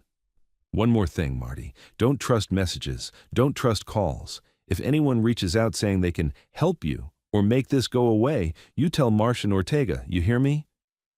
Marty nodded, even though Callahan couldn't see. Yes, Ava said quietly. We're not letting them bury you. The words hit Marty harder than he expected. He didn't know what to say, so he said the only true thing. Thank you. Callahan ended it with a simple, stay put. The line clicked dead. Marty set the receiver down slowly. His hands were clammy. Ethan stared at him like he was waiting for either hope or disaster. They have video, Marty said. Ethan's eyes widened. Good video? Marty nodded. Timestamps. The district security officer exhaled once. That helps, he said. A lot. Marty's jaw clenched. It won't stop them from trying. No, the officer agreed, but it changes what trying costs them. Minutes crawled. Then the officer's radio crackled again, sharper this time. He listened, face tightening, then his eyes snapped to Marty. What? Marty asked, heart thudding. The officer spoke carefully, like he didn't want to set off an explosion too early. They pulled service corridor footage, he said, from the camera that faces the maintenance closets. Ethan's voice came out thin. And? The officer lifted his gaze to Marty. They have someone on camera carrying a tool bag, he said, from your corridor toward the front. Marty's blood turned to ice. Who? The officer hesitated just a fraction of a second too long. Marty felt the answer before it came. It's Ron DeZere, the officer said, and he's not alone. Assistant Principal Jacobs is with him. For a second, Marty didn't process the names. His brain grabbed the image first, someone carrying a tool bag down the service corridor, and only then did the words land like punches. Ron DeZere, Marty repeated, voice hollow. And Jacobs. Ethan's face drained. That's the guy who runs maintenance and the guy who runs the building. The district security officer didn't embellish. They're walking together. They're moving fast. Jacobs has his phone in his hand. Ron has your bag. Marty's mouth went dry. So they had the key, he whispered. They went into my closet. The officer nodded once. And they took it out. Ethan's hands clenched. They framed him. Marty felt a surge of heat so sharp it made his vision shimmer. Not rage like shouting, rage like pressure in his chest, like his lungs were too small for the air. Where's Marsh? Marty asked. The officer was already moving toward the door. On site. I'm getting him on the line. He stepped into the hallway, spoke low into his radio, then into a phone call. Marty and Ethan stood in the windowless room like two people waiting for a verdict they already knew was coming. Ethan swallowed. You're not going down for this, he said, but it sounded like he was trying to convince himself. Marty's hands shook. They were going to make it look like my work failed, he said. They were going to say I loosened bolts and left them on the ground. Then they'd call me reckless. Then they'd say I endangered students. Then they'd erase him. The door opened. The officer came back in, face tight. Marsh has the clip, he said. Ortega has it too. They're moving. Marty's heart pounded. Moving where? Ridgeview main office, the officer said. They're pulling Ron and Jacobs into separate rooms, and Marty, he paused, eyes steady. Ortega wants you on speaker for one question. Marty froze. Now? The officer nodded and set the desk phone to speaker, dialing a number. A click, then a woman's voice. Isabel Ortega, calm, controlled, the kind of calm that meant she'd already decided what mattered. Mr. Hale, Ortega said. Marty swallowed. Yes. Confirm for the record, Ortega said. Your tool bag was in a locked maintenance closet at Ridgeview when you left campus this morning. Yes, Marty said, behind a key-locked door. And you did not authorize anyone to remove it, Ortega said. No, Marty replied. A second voice cut in, Superintendent Marsh, tight with anger. "Marty, did you see Ron DeZere remove that bag at any point?" "No," Marty said. "I was already at the district office." "Good," Marsh said, voice clipped. "Stay there." Ortega's voice returned. "Mr. Hale, do you recognize Assistant Principal Jacobs?" Marty hesitated. "Yes, I see him sometimes in the hall. He's around the main office." "Has he ever had access to maintenance keys?" Ortega asked. Marty's throat tightened. "Not officially, but he's had keys for everything else, and he talks like he can get whatever he wants." Ortega paused, then said, "Understood." The line clicked off. Marty stared at the phone, feeling like he'd just spoken into a machine that could either protect him or crush him. Ethan exhaled shakily. "They're finally looking at the right people," Ethan said. Marty didn't answer. His mind kept circling one fact. Ron and Jacobs didn't do this alone unless they were stupid. And Ron wasn't stupid. The district security officer's radio crackled again. He listened, face hardening, then answered, "Copy." He looked at Marty. "You're not going to like this." Marty's stomach dropped. "What now?" "Klein's attorney just went live," the officer said. "They're claiming Klein warned the district about rogue staff and that he's being scapegoated to satisfy public pressure." Ethan made a sound like a choke. "He's still talking?" Marty's jaw clenched. "Of course he is," he said. "He can't stop." The officer continued, "And they're implying the sabotage was done by maintenance, meaning Ron, without Klein's knowledge." Marty felt cold spread through him. "They're going to cut Ron loose," he whispered. Ethan's eyes widened. "Ron will take the fall to protect Klein." Marty's throat tightened. "Or Ron will talk." Ethan stared at him. "You think Ron will talk?" Marty didn't want to believe in anything, but he'd worked under Ron long enough to know one thing. Ron protected himself first. Always. The officer's phone buzzed. He checked it, then said, "Ortega wants the club footage. Callahan is delivering it." Ethan blinked. "How?" "Direct to legal," the officer said. "Time-stamped files, original device metadata. They're being careful." Marty sank back into the chair, breathing shallow. The truth was assembling piece by piece like a trap closing, and the people who built the trap were still moving. Minutes dragged. The fluorescent light hummed. Ethan rubbed his hands together like he was trying to warm up from the inside. Then the door opened again. Marsh stepped in, no suit jacket now, sleeves rolled up, hair slightly damp, face tight with exhaustion and fury. Ortega followed behind him, coat spotted with rain, folio in her hand. Karen Lou came in last, expression controlled but sharpened by urgency. Marsh didn't sit. He looked at Marty and Ethan like he was checking they were still intact. "We have them," Marsh said. Ethan stood halfway. "Ron and Jacobs?" Ortega answered. "Ron is in custody," she said. Marty's chest tightened. "Custody? Like arrested?" Ortega's eyes stayed steady. "Detained pending questioning and evidence collection. Police are involved now." Ethan let out a breath that sounded like it hurt. "And Jacobs?" Marty asked. Marsh's jaw clenched. "Jacobs tried to leave the building," he said. Ortega stopped him at the side exit. He claimed he had an emergency. Ortega's voice was flat. His emergency was his car. Karen stepped forward. "We have the corridor footage," she said. "We have the admin terminal access logs. We have the attempted personnel file access, and we have the ramp sabotage documented by a certified contractor who arrived within the hour." Marty's pulse spiked. "What did the contractor say?" Karen didn't sugarcoat it. "The hinge bolts were loosened after the ramp was reopened. The pattern of loosened hardware indicates intentional action, not vibration or wear." Ethan's voice shook. "So it wasn't Marty." Marsh's eyes cut toward him. "No," he said. "It wasn't Marty." Marty felt his knees weaken with relief so sharp it almost made him nauseous. He hadn't realized how hard he'd been holding himself together until that one sentence gave him permission to breathe. Ortega opened her folio and slid a printed still image across the table.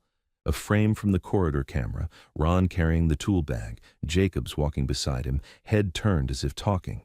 The timestamp burned in the corner like a brand. Marty stared at the image until it blurred. Marsh spoke quietly, almost to himself. "They didn't just sabotage the ramp," he said. "They endangered a student to win a narrative." Reddick stepped into the room then, phone in hand, eyes hard. "Local news is still running the Janitor reckless line," she said. But our statement goes out in 5 minutes. And this time we're not being vague. Karen lifted her gaze. Careful, she warned. We can confirm evidence exists without naming individuals until charges are filed. Reddick nodded once, jaw tight. Then we confirm sabotage. We confirm evidence. We confirm Mr. Hale was not on campus. And we confirm state compliance is involved. Marsh looked at Marty. I'm sorry, he said, for what they tried to do to you. Marty swallowed. Why? He asked. The question came out small, almost childish. Why keep pushing it that far? Ortega answered instead of Marsh, voice clipped with certainty. Because once the cameras show up, people like that don't fix problems, she said. They fix stories. Ethan's voice cracked. What did Ron say? Marsh's eyes narrowed.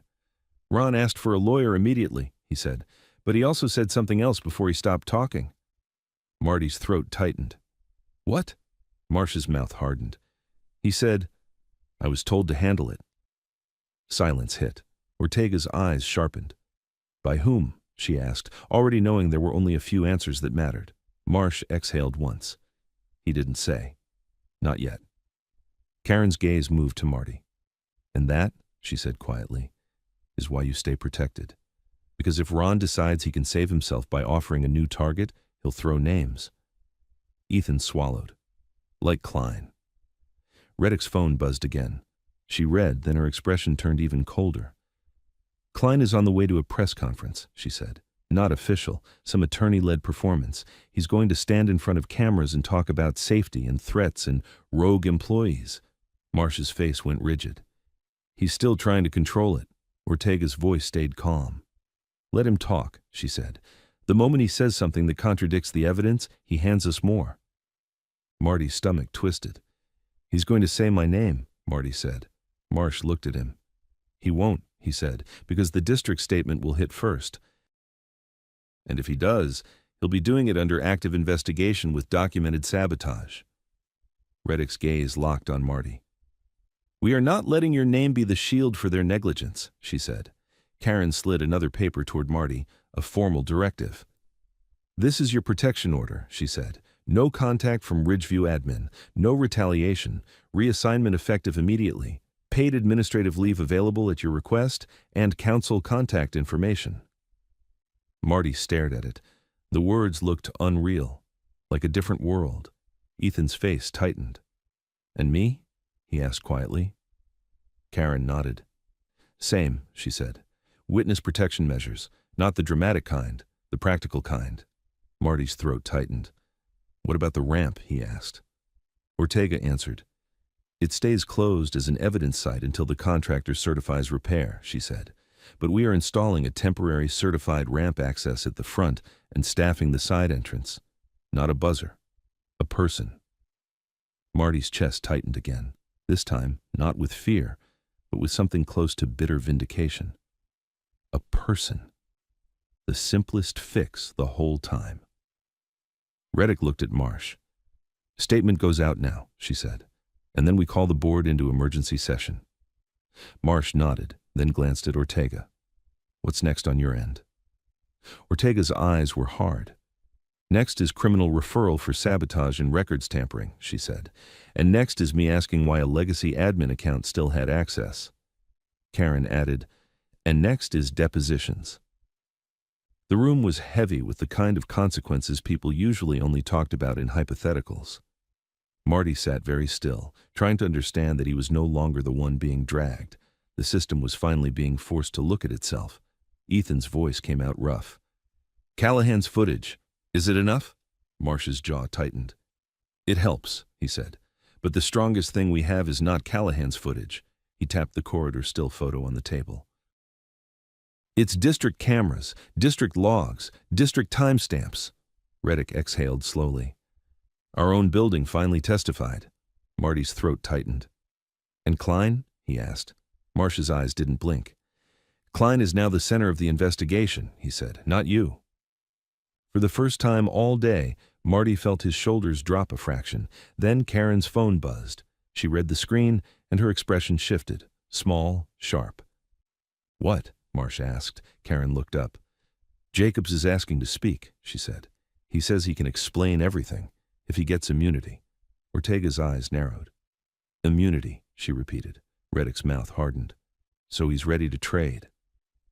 Marsh stared at the table for a beat, then looked at Marty. This is where it turns, he said quietly. Marty swallowed. Turns how? Ortega answered, voice flat as stone. Either Jacobs tells the truth, she said, or he tells a story. Marsh's phone buzzed at the same time. He checked it, then his face hardened again. Klein just stepped up to microphones, he said. Marty's chest tightened. He's live, Marsh nodded once. And he's smiling. Klein's press conference was already live when Marsh's phone buzzed again. He didn't need to say a word. Everyone in the room felt it. The comms staffer pushed a laptop to the center of the table, clicked the stream open, and turned the volume up. Klein stood under a portable awning outside some building Marty didn't recognize. District office annex, maybe. 2 microphones on a stand. A neat row of cameras. A small crowd of reporters. And behind him, an American flag and the district banner, like he'd staged a backdrop to make himself look like the only responsible adult left. He was smiling. Not a warm smile. The smile of a man who believed the story still belonged to him. Thank you for being here, Klein said smoothly. This morning, Ridgeview High experienced an unprecedented disruption. Our priority, always, has been student safety. Before we continue, tell us in the comments where you're watching this from. Marty sat motionless, eyes fixed on the screen. He could almost hear the version of Klein that spoke in empty hallways and locked offices, the one Ethan's recording had captured. But what the cameras were getting now was the public mask. Calm, concerned, reasonable. Klein continued. There has been outside pressure.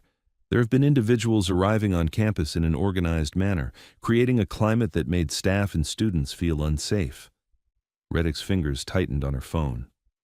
He's doing it, she muttered. Marsh's jaw flexed. Karen Lou didn't react, but Marty saw her eyes track every phrase like she was building a legal map. Klein raised his hand slightly. Let me be clear. We respect community voices, but we cannot allow intimidation to dictate school operations. Ortega's expression didn't change. He wants the word intimidation in the headline, she said calmly. He wants the narrative to be fear, not negligence. Klein's smile widened a fraction, like he could feel the cameras leaning in. We also learned that an employee performed unauthorized modifications to an accessibility structure on school property. Marty felt his stomach turn hard. Klein kept going, voice gentle as poison. While I recognize that some actions may come from a place of wanting to help, unauthorized work on ADA infrastructure can create serious hazards. This morning, that hazard became apparent. Ethan made a small sound in his throat, pure disgust. Klein nodded solemnly. A ramp that had been altered failed. A student nearly fell. We immediately shut it down to prevent injury. Marty's hands clenched under the table so tightly his nails bit into his palms. On screen, a reporter raised a hand. Dr. Klein, the district says there was evidence of sabotage after the ramp was reopened. Are you denying that? Klein's smile didn't move. I'm not here to speculate, he said. I'm here to say we took swift action to protect students. Another reporter pressed. Are you saying a custodian caused the ramp to fail? Klein tilted his head slightly, the posture of a man pretending he didn't want to say what he was about to say. I'm saying, he replied carefully, that unauthorized modifications can lead to unpredictable outcomes. Marty heard it as clearly as if Klein had shouted his name. Karen leaned forward and shut the laptop halfway, cutting the sound. That's defamatory by implication, she said. He's trying to stay just outside direct accusation while still handing the crowd a target. Reddick's eyes were hard. He's handing them Marty. Marsh looked at Marty. He won't get away with it. Marty didn't answer. His throat had locked again, like it did when he was cornered in a hallway and someone spoke to him as if he were furniture. Ortega stood. I'm going back, she said. Marsh snapped his gaze up. Ortega, I'm not going back to Ridgeview, Ortega said, voice flat. I'm going to where he's standing. Karen's eyes sharpened. You can't ambush a press conference. Ortega picked up her folio.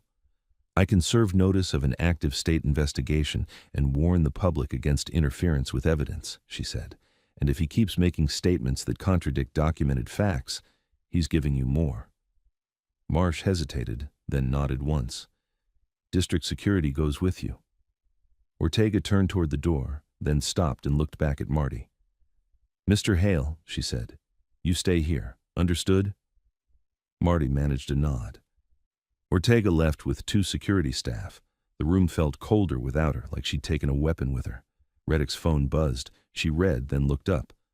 Our statement is ready, she said. Marsh nodded. Send it. Reddick's thumb hit the screen. Now, she said, like she was pulling a trigger. On the laptop, muted and half closed, Klein kept talking. Cameras flashed, reporters scribbled. He looked comfortable, like he was bathing in attention. Ethan's voice came out tight. They believed him before. They'll believe him again. Karen shook her head slightly. Not with what we have, she said. Not if we move fast.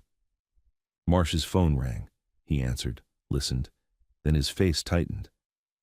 IT just confirmed Jacobs accessed the legacy admin account, he said. They found the password stored in a notes file on his desktop. He used it today. Marty's heart slammed. So Jacobs didn't just walk with Ron, Marsh said. He did the digital part too. Ethan swallowed. So Jacobs can tie Klein to it. Karen's gaze sharpened. If Jacobs decides to, she said, or if he decides to throw someone else. Reddick lifted her chin. He asked for immunity, she reminded them. He's bargaining.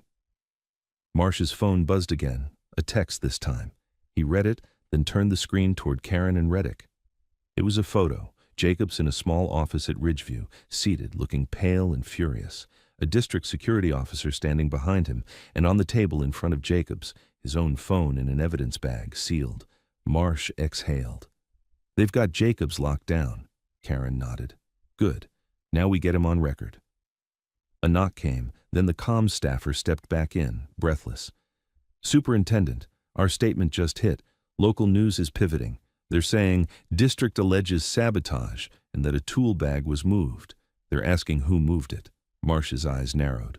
Tell them we won't name anyone pending charges, he said, but we confirm the custodian was not on campus when the sabotage occurred. The comms staffer nodded and left again. Marty's head felt full of pressure. So, they're not saying my name, he whispered. Not anymore, Reddick said. Not if we keep control of the facts. Ethan looked at Marty, voice rough. It's working, he said, like he didn't trust himself to believe it. Then Marsh's phone rang again. He answered, listened, and his expression changed, sharp, immediate. Put her on speaker, Marsh said. A click. Ortega's voice filled the room, wind and distant crowd noise behind it. I'm on site at Klein's press conference, Ortega said. He's still talking. Marsh's jaw tightened.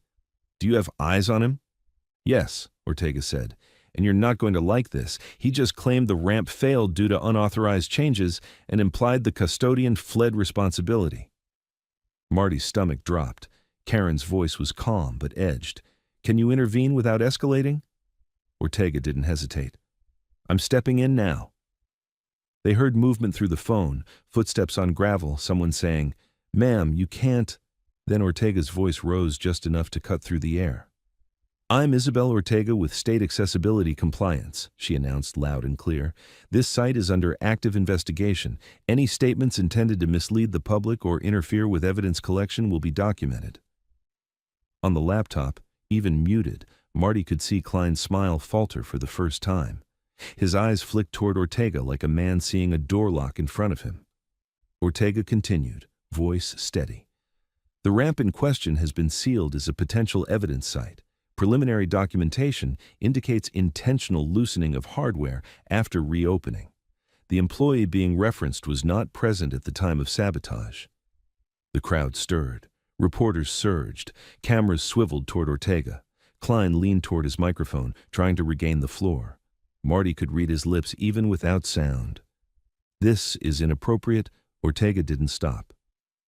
Additionally, she said, state investigators have obtained surveillance footage showing a tool bag being moved from a secured maintenance area toward the ramp by individuals other than Mr. Hale. Marty's chest tightened. That was it. the line that changed everything. On screen, Klein's face went tight. He shifted, shoulders stiffening. He tried to smile again, but it didn't land. His eyes darted left and right, searching for an ally, a way out, a person to blame. A reporter shouted, "Who moved it?" Ortega answered, "That will be disclosed through proper process, not through speculation. But I will say this. Framing a worker by staging tools and hardware near an accessibility hazard is not just unethical. It is criminal." The word criminal rippled through the crowd like electricity. Klein stepped forward half a pace, voice rising, attempting outrage. "This is a politicized attack," he snapped. "You're letting an outside group—" Ortega cut him off clean. "This has nothing to do with motorcycles," she said. "This is about a ramp, a report, a pattern of ignored tickets, and an attempt to erase and rewrite record." Klein's jaw clenched. "I have done nothing but protect." Ortega's tone stayed even. "Then you won't mind cooperating," she said. Marsh leaned closer to the speakerphone. "Ortega, law enforcement?" Ortega's voice stayed steady. "Police are here," she said. "They're moving in." On the laptop screen, two officers in plain clothes appeared at the edge of the frame, approaching Klein from behind the cameras. Klein noticed them late. His head turned, his eyes widened a fraction. He leaned into the microphone one last time, voice suddenly sharper, less controlled. Marty could almost hear it even without volume. "This is a setup," Klein said, face tight. "A mob, a corrupt investigator, a superintendent trying to save himself." Ortega's voice came through the phone, calm and final. "Dr. Warren Klein," she said, "you are being instructed not to leave this area pending questioning related to evidence tampering and obstruction." Klein's smile was gone now, completely. He looked straight at the nearest camera, eyes bright with anger, and said something Marty couldn't hear but could read on his lips with sick clarity. "Find the janitor." Marty's blood ran cold. Then, one of the plainclothes officers touched Klein's arm. Klein jerked away. The second officer stepped in. Klein's hand shot up, not to strike, but to push the microphone stand as if knocking it over could knock over reality. The stand wobbled, cameras jolted, reporters shouted, and then, on the screen, the officer's hands went behind Klein's back. Metal flashed, Klein's shoulders tightened, his mouth opened to speak again, and the cuffs closed.